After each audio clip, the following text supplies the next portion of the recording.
ಮಾತರಿಶ್ವನ್ ಪಿತರತುಲಗುರೋ ಭ್ರಾತರಿಷ್ಟಾಪ್ತಬಂಧೋ ಸ್ವಾಮಿನ್ ಸರ್ವಾಂತರಾತ್ಮನ್ನ ಜರ ಜರಯಿತರ್ಜನ್ಮ ಮೃತ್ಯಾಮಯಾನಾಂ ಗೋವಿಂದೇ ದೇಹಿ ಭಕ್ತಿಂ ಭವತಿ ಚ ಭಗವನ್ ಊರ್ಜಿತಾಂ ನಿರ್ನಿಮಿತ್ತಾಂ ನಿರ್ವ್ಯಾಜಾಂ ನಿಶ್ಚಲಾಂ ತದ್ಗುಣಗಣ ಬೃಹತೀಂ ಶಾಶ್ವತೀಮಾಶು ದೇವ ನಾರಾಯಣಂ ನಮಸ್ಕೃತ್ಯ ನರಂ ಚೈವ ನರೋತ್ತಮಂ ದೇವೀಂ ಸರಸ್ವತೀಂ ವ್ಯಾಸಂ ತತೋ ಗ್ರಂಥಮುದೀರಯೇ ವಿಜಾನತಾಂ ಅವಿತ್ತಸ್ಯ ಮಧ್ವಸ್ಯ ಜಗತಿ ಗುರೋಃ ಪೂರ್ವಾಚಾರ್ಯಮಹಿಷ್ಠಾನಾಂ ಇಯಂ ಪ್ರಣತಿಮಾಲಿಕಾ ಪೂರ್ಣಜ್ಞಾನಾಯ ವಿದ್ಮಹೇ ಪೂರ್ಣಾನಂದಾಯ ಧೀಮಹಿ ತನ್ನೋ ವ್ಯಾಸ ಪ್ರಚೋದಯಾತ್. ಅಶೀಲೇಷು ಪ್ರದುಷ್ಟೇಷು ದಾನವೇಷು ದುರಾತ್ಮಸು ಲೋಕೇಷು ಉತ್ಸಾದ್ಯಮಾನೇಷು ತಪೋವನಧನೇಷು ಚ. ಈ ರೀತಿ ಯಾವಾಗ ಕಲಿಪುರುಷನ ಪ್ರವೇಶವಾಯಿತೋ ಅವರು ಹೇಳಿದ ಹಾಗೆ 3 ಜನ ಪುರುಷರು 4 ಜನ ಸ್ತ್ರೀಯರು ಇವರ ಪ್ರವೇಶ ಆದಾಗಿನಿಂದ ದಾನವರ ನಡತೆ ತಪ್ಪಿಹೋಯಿತು. ದೇವತೆಗಳಿಗೆ ಅದು ದೊಡ್ಡ ತಲೆನೋವಾಯಿತು. ಆದ್ದರಿಂದ ದೇವತೆಗಳು ಬಹಳ ಸಂಕಟಪಟ್ಟರು. ತ್ರೈಲೋಕ್ಯೇ ಭಯ ಸಮ್ಮೂಢೆ ತಮೋಧನ್ವಮುಪಾಗತೆ ಆದಿತ್ಯ ವಸವಸ್ಸಾಧ್ಯಾ ಪಿತರೋ ಮರುತೋ ಗಣಾಃ ಭೀತಾಃ ಶರಣಮಾಜಗ್ಮುಃ ಬ್ರಹ್ಮಾಣಂ ಪ್ರಪಿತಾಮಹಂ. ಕಡೆಗೆ ಬ್ರಹ್ಮನನ್ನು ಶರಣು ಹೊಂದಿದರು. ಕಾರಣ ಏನು ಅಂದರೆ ಅವರಿಗೆ ಸಜ್ಜನರ ಮೇಲಿರುವ ದಯೆ. ಸಜ್ಜನರು ಸಾಧನೆ ಮಾಡಲಿಕ್ಕಾಗದೆ ಹೋದರೆ ಅವರು ಸುಖಹೀನರಾಗ್ತಾರೆ ಅನ್ನುವ ಕಾರಣದಿಂದ ಈ ತರಹ ದೈತ್ಯರ ಉಪಟಳ ಎದುರಾದಾಗಲೆಲ್ಲ ಅವರೇನು ಮಾಡ್ತಾರೆ, ದೇವರನ್ನು ಮೊರೆ ಹೋಗ್ತಾರೆ. ಅವ್ರಿಗಾಗಿ ಅಲ್ಲ, ಅವ್ರಿಗೇನಾಗಲ್ಲ. ಇವರೆಲ್ಲ ಏನು ಅನ್ಕೊಂಡ್ಬಿಟ್ಟಿದ್ದಾರೆ ಅಂದರೆ, ಬ್ರಾಹ್ಮಣರು ಯಜ್ಞವನ್ನು ಮಾಡದೇ ಇದ್ದರೆ ದೇವತೆಗಳಿಗೆ ಅನ್ನ ಇಲ್ಲ ಅಂತ. ಅವರಿಗೆ ಈ ಭ್ರಮೆ ಎಲ್ಲಿಂದ ಹುಟ್ಟಿದ್ದು ಅಂತಂದ್ರೆ ಕಾಳಿದಾಸನಿಂದ. ಅನಾಲೀಢಂ ಹವಿಹಿ ಭೋಕ್ಷಧ್ವೇ ಅಂತಾನೆ. ದೈತ್ಯರಿಂದ ತೊಂದರೆಗೊಳಗಾಗದೆ ಹವಿಸ್ಸನ್ನು ನೀವು ಸ್ವೀಕಾರ ಮಾಡ್ತೀರಾ ಅಂತ. ಅಲ್ಲ, ವಾಸ್ತವಿಕವಾಗಿ ನಾವು ಕೊಡುವ ಹವಿಸ್ಸು ಅವ್ರದ್ದಲ್ವೇ ಅಲ್ಲ, ಅಮೃತ ತಗೊಂಡ್ಬಿಟ್ಟಿದಾರಲ್ಲ. ಬಲ ಮೊದಲಾದವುಗಳೆಲ್ಲ ದೇವರ ಉಪಾಸನೆಯಿಂದಲೇ ಬಂದ್ಬಿಡತ್ತೆ. ನಮ್ಮ ಹವಿಸ್ಸು ಆಗ್ಬೇಕು ಅವ್ರಿಗೆ? ನಾವು ನಮ್ಮ ಕರ್ತವ್ಯವನ್ನು ಮಾಡೋದಷ್ಟೇ. ಆ ಭ್ರಮೆ ಯಾರಿಗಿತ್ತು? ಹಿರಣ್ಯಕಶಿಪುವಿಗಿತ್ತು. ಆ ಹಿರಣ್ಯಕಶಿಪು ಏನು ಮಾಡಿದ?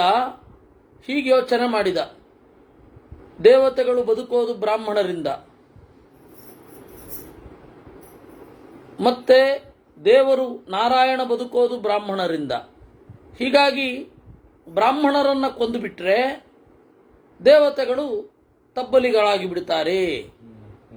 ದೇವರಿಗೆ ಹವಿಸ್ಸಿಲ್ಲದೆ ದೇವರು ಕೂಡ ನಾಶ ಆಗೋಗ್ತಾನೆ ಅಂತ ಹೇಳಿ ಅವ್ರದ್ದು ದುರಾಲೋಚನೆ. ಇದು ಇರೋದು. ಅದೇ ಎಲ್ಲರಿಗೂ ಹರಿದು ಬಂತು. ಎಲ್ಲರೂ ಹಾಗೆ ಅನ್ಕೋತಾರೆ, ಹಾಗೆ ಬರೆದಿದ್ದಾರೆ ಕವಿಗಳು. ಈ ಹಿನ್ನೆಲೆಯಲ್ಲಿ ಸಜ್ಜನ ಲೋಕದ ಮೇಲಿನ ದಯೆಯಿಂದ ದೇವತೆಗಳು ಹೋಗಿ ತ್ರಿಪುರಾಸುರರ ಉಪಟಳವನ್ನು ತಪ್ಪಿಸುವಂತ ಮೊರೆ ಹೊಕ್ಕರು. ನೇಮು ರೂಚುಶ್ಚ ಸಹಿತಾಃ ಪಂಚಾಸ್ಯಂ ಚತುರಾನನಂ ವರಗುಪ್ತಾಸ್ತವೈವೇಹ ದಾನವಾಸ್ತ್ರಿಪುರಾಲಯಾ. ಪಂಚಾಸ್ಯ ಯಾರು? ಸದಾಶಿವ ಮತ್ತು ಬ್ರಹ್ಮದೇವರು ಇಬ್ಬರಿಗೂ ಮೊರೆ ಹೊಕ್ಕರು. ನಿಮ್ಮ ವರದಿಂದ ತೃಪ್ತರಾಗಿ ಅವರು ಈ ತರಹ ಎಲ್ಲರನ್ನ ಕಾಡ್ತಾ ಇದ್ದಾರೆ. ಬಾಧಂತೆ ಸ್ಮಾನ್ ಯಥಾ ಪ್ರೇಷ್ಯಾನ್ ಅನುಷಾಧಿತತೋ ನಘಾ, ನಮ್ಮೆಲ್ಲರನ್ನೂ ಕಾಡ್ತಾ ಇದ್ದಾರೆ, ಏನು ಮಾಡಬೇಕು ನೀನೇ ಹೇಳು. ದಾನವಾನಾಂ ಭಯಾತ್ ತದ್ವತ್ ಭ್ರಮಾಮೋಹಿ ಪಿತಾಮಹ ಪುತ್ರಾಣಾಂ ನಾಮಧೇಯಾನಿ ಕಲತ್ರಾಣಾಂ ತಥೈವ ಚ ದಾನವೈರ್ಭ್ರಾಮ್ಯಮಾಣಾನಾಂ ವಿಸ್ಮೃತಾನಿ ತಥೋ ನಘಾ. ನಮಗೆಂತಹ ಭಯ ಬಂದ್ಬಿಟ್ಟಿದೆ ಅಂದರೆ ಸ್ವಾಮಿನ್ ನಮ್ಮ ಹೆಂಡತಿಯರ ಹೆಸರು ಮರ್ತೋಗ್ತಾ ಇದೆ, ಮಕ್ಕಳ ಹೆಸರು ಮರ್ತೋಗ್ತಾ ಇದೆ, ಆ ತರಹದ ಭಯ ನಮ್ಮನ್ನು ಕಾಡ್ತಾ ಇದೆ. ಇದನ್ನೆಲ್ಲ ತಪ್ಪಿಸ್ಬೇಕು ನೀವು. ದೇವವೇಶ್ಮ ಪ್ರಭಂಗಾಶ್ಚ ಆಶ್ರಮ ಭ್ರಂಶನಾನಿ ಚ ದಾನವೈರ್ಲೋಭಮೋಹಾಂದೈಃ ಕ್ರಿಯಂತೆ ಚ ಭ್ರಮಂತಿ ಚ. ದೇವಾಲಯವನ್ನು ಒಡೆದು ಹಾಕ್ತಾ ಇದ್ದಾರೆ, ಆಶ್ರಮವನ್ನು ಒಡೆದು ಹಾಕ್ತಾ ಇದ್ದಾರೆ. ಲೋಭ ಮೋಹದಿಂದ ಕುರುಡರಾಗಿ ಎಲ್ಲ ಜನರು ದಾರಿ ತಪ್ತಾ ಇದ್ದಾರೆ. ಯದಿನತ್ರಾಯಸೇ ಲೋಕಂ ದಾನವೈರ್ವಿಧೃತಂ ಧೃತಂ ಧರ್ಷಣಾನೇನ ನಿರ್ದೇವಂ ನಿರ್ಮನುಷ್ಯಾಶ್ರಮಂ ಜಗತ್. ಈಗ ನೀನೇನಾದರೂ ಪಾಲನೆ ಮಾಡಲಿಲ್ಲ ಅಂದರೆ ಆಶ್ರಮ ಧರ್ಮವನ್ನು ಪಾಲನೆ ಮಾಡೋರೇ ಯಾರೂ ಇರಲ್ಲ. ಗೃಹಸ್ಥರಾಗಿ, ಬ್ರಹ್ಮಚರ್ಯದಾಗಲಿ, ವಾನಪ್ರಸ್ಥರಾಗಲಿ, ಸನ್ಯಾಸಿಗಳಾಗಲಿ ಯಾರಿಗೂ ಇರ್ಲಿಕ್ಕೆ ಸಾಧ್ಯ ಇಲ್ಲ. ಆ ತರಹ ಮಾಡ್ತಾ ಇದ್ದಾರೆ. ಭಯಸ್ಯಯೋ ವರೋ ದತ್ತೋ, ಆಗ ಬ್ರಹ್ಮದೇವರು ನಕ್ಕು ಹೇಳಿದರಂತೆ, ಭಯಸ್ಯಯೋ ವರೋ ದತ್ತೋ ಮಯಾಮತಿ ಮತಾಂವರಾಹ ತಸ್ಯಾಂತ ಏಷ ಸಂಪ್ರಾಪ್ತೋ ಯಪ್ಪುರೋಕ್ತೋ ಮಯಾಸುರಾಹ. ದೇವತೆಗಳೇ ಅಂದ್ರು ಬ್ರಹ್ಮದೇವರು, ಈಗಾಗಲೇ ನಾನು ಕೊಟ್ಟ ವರದ ವಾಯ್ದೆ ಮುಗಿದಿದೆ. ಯಾವ ನಡವಳಿಕೆಯನ್ನು ರೂಢಿಸಿಕೊಂಡ್ರೆ ನೀವೆಲ್ಲ ನಾಶ ಆಗ್ತೀರಿ ಅಂತ ಹೇಳಿದ್ನೋ ಆ ನಡವಳಿಕೆಗೆ ಈಗಾಗಲೇ ತಲುಪಿಯಾಗಿದೆ. ಏಕೇಶು ಪಾತಮೋಕ್ಷೇಣ ಹಂತವ್ಯಂ ನೇಷು ವೃಷ್ಟಿಭಿಃ. ಆದರೆ ಒಂದು ಮೂರೂ ಊರುಗಳು ಒಂದೇ ಬಾಣದಿಂದ ಒಡೆದು ಹೋಗಬೇಕು. ಆ ತರಹ ಇದ್ರೆ ಮಾತ್ರ ತ್ರಿಪುರಾಸುರರು ಸಾಯ್ತಾರೆ. ಭವತಾಂಚ ನ ಪಶ್ಯಾಮಿ ಕಮಪ್ಯತ್ರ ಸುರರ್ಷಭಾ. ಆದರೆ ಪ್ರಾರ್ಥನೆಗೆ ಬಂದ ನೀವೆಲ್ಲ ಇದ್ದೀರಲ್ಲ, ಅವರಲ್ಲಿ ಒಬ್ಬ ಈ ರೀತಿ ಸಮರ್ಥನನ್ನು ಕಂಡಿಲ್ಲ. ಆಗತ್ತ ನಿಮ್ಮ ಕೈನಲ್ಲಿ? ಆಗಲ್ಲ, ನನಗೆ ಗೊತ್ತು. ತ್ರಿಪುರಂ ನಾಲ್ಪವೀರ್ಯೇಣ ಶಕ್ಯಂ ಹಂತುಂ ಶರೇಣತು. ಅಲ್ಪವೀರ್ಯದವನು ನಾಶ ಮಾಡಲಿಕ್ಕಾಗಲ್ಲ. ಆದರೆ ಒಬ್ಬ ಇದ್ದಾನೆ, ಏಕಂ ಮುಕ್ತ್ವಾ ಮಹಾದೇವಂ ಮಹೇಶಾನಿಂ ಪ್ರಜಾಪತಿಂ ತೇ ಯೂಯಂ ಯದಿ ಅನ್ಯೇ ಚ ಕ್ರತು ವಿಧ್ವಂಸಕಂ ಹರಂ ಯಾಚಾಮಸ್ಸಹಿತಾ ದೇವಂ ತ್ರಿಪುರಂ ಸಹ ನಿಶ್ಯತಿ. ನೀವು ಯಜ್ಞವನ್ನು ನಾಶ ಮಾಡಿದ ದೇವರನ್ನ, ಅಂದರೆ ಮಹಾದೇವನನ್ನ ಹೋಗಿ ಪ್ರಾರ್ಥನೆ ಮಾಡಿದರೆ ಲೋಕದಲ್ಲಿ ಯಜ್ಞ ನಡೀಲಿಕ್ಕೆ ಅವನು ಅವಕಾಶ ಮಾಡಿಕೊಡ್ತಾನೆ. ದಕ್ಷ ಯಜ್ಞವನ್ನ ನಾಶ ಮಾಡಿದವನು, ನಮ್ಮ ಯಜ್ಞನೂ ಅವನಿಂದಲೇ ನಾಶ ಆಗೋದು. ಯಜ್ಞಾರಿ ಅವನು. ಜಪ ಮಾಡ್ತಾ ಕೂತಿರ್ತೀವಿ, ಮನಸ್ಸು ಉತ್ಕಟವಾಗಿ ಪ್ರೇರಣೆ ಮಾಡಿ ಓಡಿ ಹೋಗುವ ಹಾಗೆ ಮಾಡುತ್ತೆ. ಅದರಿಂದಾಗಿ ಇವಾಗಲೂ ಅವಾಗಲೂ ಅವನು ಯಜ್ಞಾರಿಯೇ ಅಲ್ವೇ. ಆದ್ದರಿಂದ ನಿರ್ವಿಶೇಷವಾಗಿ ಯಜ್ಞಹನಂ ಅಂದ್ರು, ಯಜ್ಞನಾಶಕಂ ಅಂದ್ರು, ಕ್ರತು ವಿಧ್ವಂಸಕಂ ಹರಿಂ ಕೃತ ಪುರಾಣಾಂ ವಿಷ್ಕಂಭ ಯೋಜಮಾನಾಂ ಚತಂ ಶತಂ ಯಥಾ ಚೈಕ ಪ್ರಹಾರೇಣ ಹನ್ಯತೆ ವೈಭವೇನತು. ಅವುಗಳೆಲ್ಲ ಯಾವ ಮುಹೂರ್ತಕ್ಕೆ ಒಂದಾಗತ್ತೆ ಅಂತ ಹೇಳ್ತೇನೆ ಕೇಳಿ. ಮುಂಬರುವ ಪುಷ್ಯ ನಕ್ಷತ್ರ ಯೋಗ ಇದೆಯಲ್ಲ, ಅದರಲ್ಲಿ ಮೂರೂ ಊರುಗಳು ಒಂದು ಕೋನದಲ್ಲಿ ನಿಲ್ತವೆ. ಒಂದೇ ಬಾಣದ ಹೊಡೆತಕ್ಕೆ ಸಿಗುವ ಹಾಗೆ ಲಂಬವಾಗಿ ನಿಲ್ತವೆ. ಬೇರೆ ಸಂದರ್ಭದಲ್ಲಿ ಬೇರೆ ಕಡೆ ಕಬ್ಬಿಣದ ಊರಿದ್ರೆ ಇನ್ನೊಂದು ಕಡೆ ಬೆಳ್ಳಿಯ ಊರು, ಇನ್ನೊಂದು ಕಡೆ ಬಂಗಾರದ ಊರು. ಅವು ಪುಷ್ಯಯೋಗದಲ್ಲಿ ವಿಶ್ವಕರ್ಮನನ್ನು ಆರಾಧನೆ ಮಾಡಲಿಕ್ಕೆ ಅಂತ ಹೇಳಿ ನೇರವಾಗಿ ನೇರ್ಪಲ್ಲಿ ನಿಲ್ತವೆ. ಅವಾಗ ಹೊಡಿಬೇಕು. ತಥೋ ದೇವೈಶ್ಚ ಸಂಪ್ರೋಕ್ತೋ ಯಾಸ್ಯಾಮ ಇತಿ ದುಃಖಿತೈ. ಆಯಿತು ಅಂತ ಹೇಳಿ ಅವರೇನು ಮಾಡಿದ್ರು, ರುದ್ರದೇವ್ರ ಮನೆಗೆ ಹೋದರು.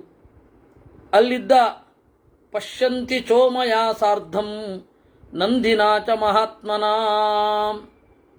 ಅಲ್ಲಿ ಉಮೆಯಿಂದ ಕೂಡಿಕೊಂಡ ನಂದಿಯ ಜೊತೆಗೂಡಿದ ಶಿವನನ್ನು ನೋಡಿದರಂತೆ. ಅಗ್ನ್ಯಾದಿತ್ಯ ಸಹಸ್ರಾಭಂ ಅಗ್ನಿವರ್ಣ ವಿಭೂಷಿತಂ, ಚೆನ್ನಾಗಿ ಬೆಳಗುತ್ತಾ ಇದ್ದಾನೆ. ಚಂದ್ರಾವಯವ ಲಕ್ಷ್ಮಾಣಂ, ಚಂದ್ರದಂತೆ ಬೆಳ್ಳಗಿದ್ದಾನೆ. ಚಂದ್ರ ಸೌಮ್ಯತರಾನನಂ, ಅತ್ಯಂತ ಚಂದ್ರನಂತೆ ಮನೋಹರವಾದ ಮೋರೆ. ಆಗಮ್ಯ ತಮಜಂ ದೇವಂ ಅಥತಂ ನೀಲಲೋಹಿತಂ, ಹೀಗೆ ಇದ್ದು ಅವನು ನೀಲಲೋಹಿತನಾಗಿದ್ದ. ಯಾಕೆಂದರೆ ಬೆಳ್ಳಗಿನ ಮೈ, ರಕ್ತ ಓಡಾಡ್ತಾ ಅವನು ಲೋಹಿತ. ಲೋಹಿತ ಅಂದರೆ ಕೆಂಪು ಅಂತ. ನಂಜನ್ನು ಉಂಡ ಕೊರಳು ಅದು ನೀಲಿ. ಹೀಗಾಗಿ ನೀಲದಿಂದ ಕೂಡಿರುವ ಲೋಹಿತ ನೀಲಲೋಹಿತ ಅಂತ ರುದ್ರದೇವರಿಗೆ. ನೀಲಿ ಬಣ್ಣದಲ್ಲಿಯೂ ಇದ್ದಾನೆ, ಲೋಹಿತನಾಗಿಯೂ ಇದ್ದಾನೆ. ಅವರೆಲ್ಲ ಸ್ತೋತ್ರ ಮಾಡಿದರಂತೆ. ಅಸ್ತುವನ್ ಗೋಪತಿಂ ಶಂಭುಂ ವರದಂ ಪಾರ್ವತೀಪತಿಂ, ಎಲ್ಲ ದೇವತೆಗಳು ಸ್ತೋತ್ರ ಮಾಡಿದರು. ಗೋಪತಿ, ಗೋ ಅಂದರೆ ಲಕ್ಷ್ಮಿ, ಲಕ್ಷ್ಮೀಪತಿ. ಗೋ ಅಂದರೆ ಮಾತು, ಮಾತಿನ ಒಡೆಯ ಅಂತ. ಮಾತಿಗೆ ಅಭಿಮಾನಿನಿಯಾದ ಪಾರ್ವತಿಯ ಗಂಡ ಆದ್ದರಿಂದ ಸದಾಶಿವ ಗೋಪತಿ. ಇನ್ನು ಗೌಹು ಅಂದರೆ ಎತ್ತು, ಅದರ ಒಡೆಯ. ಎರಡು ಅರ್ಥದಲ್ಲಿಯೂ ಅವನು ಗೋಪತಿ. ಅಂತಹ ಗೋಪತಿಯನ್ನು ನಮಸ್ಕಾರ ಮಾಡಿ ನಮೋ ಭವಾಯ ಚರವಾಯ ರುದ್ರಾಯ ವರದಾಯ ಚ ಪಶೂನಾಂ ಪತಯೇ ನಿತ್ಯ ಮುಗ್ರಾಯ ಚಕಪರ್ದಿನೇ ಅಂದರು. ಭವನಿಗೆ ನಮಸ್ಕಾರ. ಶರ್ವ ಅಂದರೆ ಹಿಂಸಕ, ಶ್ರೀ ಹಿಂಸಾಯಾಮ್ ಅಂತ, ಅವನಿಗೆ ನಮಸ್ಕಾರ. ರುದ್ರನಿಗೆ ನಮಸ್ಕಾರ, ಅತ್ತವನಿಗೆ ಅಳಿಸುವವನಿಗೆ ನಮಸ್ಕಾರ. ರೋಗವನ್ನು ಪರಿಹರಿಸುವವನಿಗೆ ನಮಸ್ಕಾರ. ರುದ್ರ ಅಂದರೆ ಮೂರರ್ಥ. ವರವನ್ನು ನೀಡುವವನಿಗೆ, ಪಶುಗಳ ಪತಿಗೆ. ಪಶು ಅಂದರೆ ವೇದಾಂತನೂ ಒಂದರ್ಥ ಇದೆ, ವೇದಪತಿ. ಯಾಕೆಂದ್ರೆ ಅವನ ಅನುಗ್ರಹ ಇದ್ರೆ ವೇದ ಓದಲಿಕ್ಕೆ ಮನಸ್ಸು ಬರುತ್ತೆ, ಇಲ್ಲ ಅಂದ್ರಿಲ್ಲ. ನಮೋ ಭವಾಯ ಶರವಾಯ ರುದ್ರಾಯ ವರದಾಯ ಚ ಪಶೂನಾಂ ಪತಯೇ ನಿತ್ಯ ಮುಗ್ರಾಯ ಚಕಪರ್ದಿನೇ. ಉಗ್ರಾಯ ಸಿಡುಕು ಮೊರೆಯವ, ಕಪರ್ದಿನೇ ಜಟಾಜೂಟ ಇರುವವ. ಕಪರ್ದೋಸ್ಯ ಜಟಾಜೂಟ. ಮಹಾದೇವಾಯ ಭೀಮಾಯ ತ್ರ್ಯಂಬಕಾಯ ಚ ಶಾಂತಯೇ ಈಶಾನಾಯ ಭಯಜ್ಞಾಯ ನಮಸ್ತಂಧಕಘಾತಿನೇ. ಮಹಾದೇವನಿಗೆ, ಭಯಂಕರನಾದ್ದರಿಂದ ಭೀಮನಿಗೆ. ಭೀಮನ ಅಮಾವಾಸ್ಯೆ ಅಂತ ಬರುತ್ತಲ್ಲ, ಶಿವನ ಪೂಜೆ ಅಂತ ಅರ್ಥ. ಸದಾಶಿವ ಮತ್ತು ಪಾರ್ವತಿ ದಾಂಪತ್ಯಕ್ಕೆ ಅಭಿಮಾನಿ ದೇವತೆಗಳು. ಅವರಿಬ್ಬರನ್ನ ಆರಾಧನೆ ಮಾಡೋದು ಅಂತ. ಅದು ಗಂಡನ ಕಾಲಿಗೆ ನೀರು ಹೊಯ್ದು ಏನೇನೋ ಮಾಡಿಬಿಡ್ತಾರೆ. ಹಾಗೆ ವ್ರತದಲ್ಲಿಯೂ ಇಲ್ಲ. ಶಿವನ ಪೂಜೆಯೇ ವಿಹಿತಾವತ್ತು. ಅಲ್ಲ, ಗಂಡನಿಗೆ ಪೂಜೆ ಮಾಡಬಾರದು ಅಂತಲ್ಲ, ವ್ರತದಲ್ಲಿಲ್ಲ ಅಂತ ಅಷ್ಟೇ ಹೇಳಿದ್ದು. ಭೀಮಾಯ ತ್ರ್ಯಂಬಕಾಯ ಮುಕ್ಕಣ್ಣನಿಗೆ ನಮಸ್ಕಾರ. ಶಾಂತಯೇ ಆನಂದದ ಕಡೆ ಒಯ್ಯುವವನಿಗೆ ನಮಸ್ಕಾರ. ಈಶಾನಾಯ ದೇವರಂತೆ ನಡೆಯುವವನಿಗೆ, ದೇವರು ತೋರಿದ ದಾರಿಯಲ್ಲಿ ನಡೆಯುವವ ಈಶಾನ. ಭಯಜ್ಞಾಯ ಭಯವನ್ನ ನಾಶ ಮಾಡುವವನಿಗೆ. ಅವನು ಮನೋಭಿಮಾನಿಯಾದ್ದರಿಂದ ಮನಸ್ಸು ಒಳಗಡೆಯಿಂದ ಸರಿಯಾಗಿಬಿಟ್ರೆ ಹೊರಗಡೆಯಿಂದ ಏನೂ ಭಯ ಆಗಲ್ಲ. ಅವನು ಒಳಗಡೆಯಿಂದ ಸ್ವಿಚ್ ಆಫ್ ಮಾಡಿಬಿಟ್ರೆ ಹೊರಗಡೆ ಯಾರು ನೋಡಿದ್ರೂ ಭಯ ಆಗುತ್ತೆ. ಅದರಿಂದಾಗಿ ಬಲಿಷ್ಠವಾದ ದೇಹ ಇರಬಹುದು, ಕೈಯಲ್ಲಿ ಪಿಸ್ತೂಲೇ ಇರಬಹುದು, ಒಳಗಡೆ ಬಂದು ಕೂತುಬಿಟ್ರೆ ಗಡ ಗಡ ಗಡ ಗಡ ಗಡ ನಡುಗಲಿಕ್ಕೆ ಶುರು ಆಗೋಗುತ್ತೆ. ಅದರಿಂದಾಗಿ ಭಯವನ್ನು ಒಳಗಡೆ ಇದ್ದು ಪರಿಹಾರ ಮಾಡುವ ಭಯಜ್ಞ. ನಮಸ್ತ್ವಂಧಕ ಘಾತಿನೇ, ಅಂಧಕನೆಂಬ ಅಸುರನನ್ನು ಕೊಂದವ. ನೀಲಗ್ರೀವಾಯ ಭೀಮಾಯ ವೇಧಸೆ ವೇಧಸಾಸ್ತುತೇ. ಇನ್ನು ನೀಲಗ್ರೀವ, ಕರಿಗೊರಳ, ನೀಲಕಂಠ, ಭೀಮಾಯ ವೇಧಸೆ ಸೃಷ್ಟಿ ಮಾಡುವವ, ವೇಧಸಾಸ್ತುತೆ ಬ್ರಹ್ಮದೇವರಿಂದ ಕೊಂಡಾಡಲ್ಪಟ್ಟವ. ಕುಮಾರ ಶತ್ರು ನಿಜ್ಞಾಯ ಕುಮಾರ ಜನಕಾಯ ಚ, ಕುಮಾರನ ಶತ್ರುಗಳನ್ನೂ ಕೊಂದವ. ಕುಮಾರನ ಶತ್ರುಗಳು ದೈತ್ಯರು, ಅವರನ್ನೂ ಕೊಂದವ. ಕುಮಾರನನ್ನು ಹುಟ್ಟಿಸಿದವ. ವಿಲೋಹಿತಾಯ ಧೂಮ್ರಾಯ ವರಾಯ ಕ್ರಥನಾಯ ಚ, ವಿಶಿಷ್ಟವಾದ ಕೆಂಪು ದೇಹದವ. ಧೂಮ್ರಾಯ ಹೊಗೆಯಂತಹ ಬೂದು ಬಣ್ಣದವ. ವರಾಯ ಶ್ರೇಷ್ಠನಾದವ. ಕ್ರಥನಾಯ ಚ ಬೇಯಿಸುವವ, ಪಕ್ವವಾಗಿ ಮಾಡುವವ, ಕ್ರಥನ ಅಂತ ಕರೀತಾರೆ. ಒಳಗಡೆಯಿಂದ ಮಾಗಿಸುವ, ಮೆಚೂರಿಟಿ ತರೋದು. ಅವನು ಮೆಚೂರಿಟಿ ಕೊಡದೆ ಹೋದರೆ ಎಷ್ಟೇ ವಯಸ್ಸಾದರೂ ಮಕ್ಕಳ ಥರ ಆಡ್ತಾರೆ. ಇಲ್ಲ, ಮಕ್ಕಳ ಥರ ಇರಬೇಕು, ಆಡಬಾರದು. ಮಗುವಿನ ತರಹ ಮನಸ್ಸು ಇರಬೇಕು ಅಂದ್ರೇನು? ಮೋಸ ಮೊದಲಾದವುಗಳನ್ನು ಮಾಡದೇ ಇರೋದ್ರಲ್ಲಿ ಮಗು ಥರ ಇರಬೇಕು. ಹಾಗಂತ ಹೇಳಿ ಚೈಲ್ಡಿಶ್ ಆಗ್ಬಿಟ್ರೆ ಅದರಿಂದ ಕ್ರಥನಾಯ ಚ ನಿತ್ಯಂ ನೀಲಶಿಖಂಡಾಯ, ನೀಲಿ ಬಣ್ಣದ ತಲೆಗೂದಲಿರುವವ. ಶೂಲಿನೇ, ಶೂಲ ಅಂದರೆ ಒಂದು ಗೊತ್ತಿದೆ. ಶೂಲ ಅಂದರೆ ನೋವು ಅಂತನೂ ಅರ್ಥ. ನೋವನ್ನು ಕೈಯೊಳಗಡೆ ಇಟ್ಟುಕೊಂಡವ. ದಿವ್ಯಶಾಯಿನೇ, ಆಗಸದಲ್ಲೇ ಮಲಗಬಲ್ಲವ. ಉರಗಾಯ ತ್ರಿನೇತ್ರಾಯ ಹಿರಣ್ಯ ವಸುರೇತಸೇ, ಎದೆಯಿಂದ ಎದೆಗೆ ಸಾಗಬಲ್ಲವ. ತ್ರಿನೇತ್ರಾಯ, ಮುಕ್ಕಣ್ಣ. ಏನು ನಮಗೇನಿಲ್ಲೇನು? ಇದೆ ಅಂತ ಗೊತ್ತೇ ಇಲ್ವಲ್ಲ. ನಮಗೂ 3 ಕಣ್ಣಿದೆ. ಕಣ್ಣು ಮುಚ್ಕೊಂಡಾಗ ಒಳಗಡೆ ಕಾಣುವುದೇನು? 3ನೇ ಕಣ್ಣೇ. ಆದರೆ ಇದೆ ಅಂತ ಗೊತ್ತಿಲ್ಲ. ಅದರಿಂದಾಗಿ ನಾವು ದ್ವಿನೇತ್ರರು. ಇದೆ ಅಂತ ಗೊತ್ತಿದೆ, ಅದು ಚೆನ್ನಾಗಿ ಪ್ರಕಟವಾಗಿದೆ, ಹೀಗಾಗಿ ಅವನು ತ್ರಿನೇತ್ರ. ಹಿರಣ್ಯ ವಸುರೇತಸೇ, ತನ್ನ ವೀರ್ಯದಿಂದ ಖನಿಜಗಳನ್ನು ಸೃಷ್ಟಿ ಮಾಡಿದವ, ಲೋಹವನ್ನು ಸೃಷ್ಟಿ ಮಾಡಿದವ. ಅಚಿಂತ್ಯಾಯ, ಅವನ ರೀತಿಯನ್ನು ಚಿಂತೆಯೇ ಮಾಡಲಿಕ್ಕಾಗೋಲ್ಲ. ಅಂಬಿಕಾ ಭರ್ತ್ರೇ, ಅಂಬಿಕಾ ಅಂದರೆ ಅಮ್ಮ. ಯಾರು? ಪಾರ್ವತಿ, ಅವಳ ಗಂಡ. ಸರ್ವದೇವ ಸ್ತುತಾಯ ಚ, ಎಲ್ಲ ದೇವತೆಗಳಿಂದ ಸ್ತುತನಾದವ. ವೃಷಧ್ವಜಾಯ, ಎತ್ತನ್ನೇರಿ ಸಾಗುವವ. ಮುಂಡಾಯ, ಸ್ಥಾಣು ಅಂತ ಹೇಳಿ ಬಿಲ್ವ ಅಂತ ಒಂದು ಕಾಡಿದೆ. ಆ ಬಿಲ್ವವೆಂಬ ಕಾಡಿನಲ್ಲಿ ಮುಂಡಿತನಾಗಿ ಮೋಟು ಮರದಂತೆ ದೇವರನ್ನು ಕುರಿತು ತಪಸ್ಸು ಮಾಡ್ತಾ ಇರ್ತಾನೆ. ಅಂತಹ ರೂಪ ಹೊಂದಿದೆ. ಮುಂಡಾಯ ಅಂದರು. ಜಟಿನೇ, ಗೃಹಸ್ಥನಾಗಿ ಜಟೆಯನ್ನು ಬಿಟ್ಟಿದ್ದಾನೆ. ಯಾವ ಗೃಹಸ್ಥ ಜಟೆ ಬಿಟ್ಟಿರ್ತಾನೆ? ಚಂದ ಮಾಡಿ ಎಣ್ಣೆ ಹಾಕಿ ತಲೆ ಬಾಚಿಕೊಂಡಿರ್ತಾನೆ. ಇವನು ಹಾಗಲ್ಲ, ಜಟೆ ಬಿಟ್ಬಿಟ್ಟಿದ್ದಾನೆ.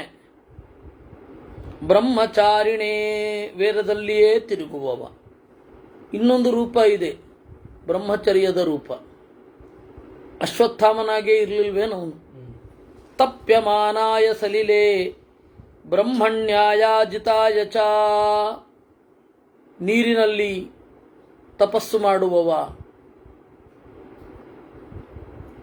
ಜ್ಞಾನಿಗಳಿಗೆ ಹಿತನಾದವ. ಬ್ರಹ್ಮಣ್ಯಾಯ, ದೇವರಿಂದ ಮಾತ್ರ ಸೋತವ. ಅಜಿತಾಯ, ವಿಶ್ವಾತ್ಮನೇ ವಿಶ್ವಸೃಜೆ ವಿಶ್ವಮಾವೃತ್ಯ ತಿಷ್ಠತೆ. ಜಗತ್ತಿನ ಒಳಗಿರುವವ,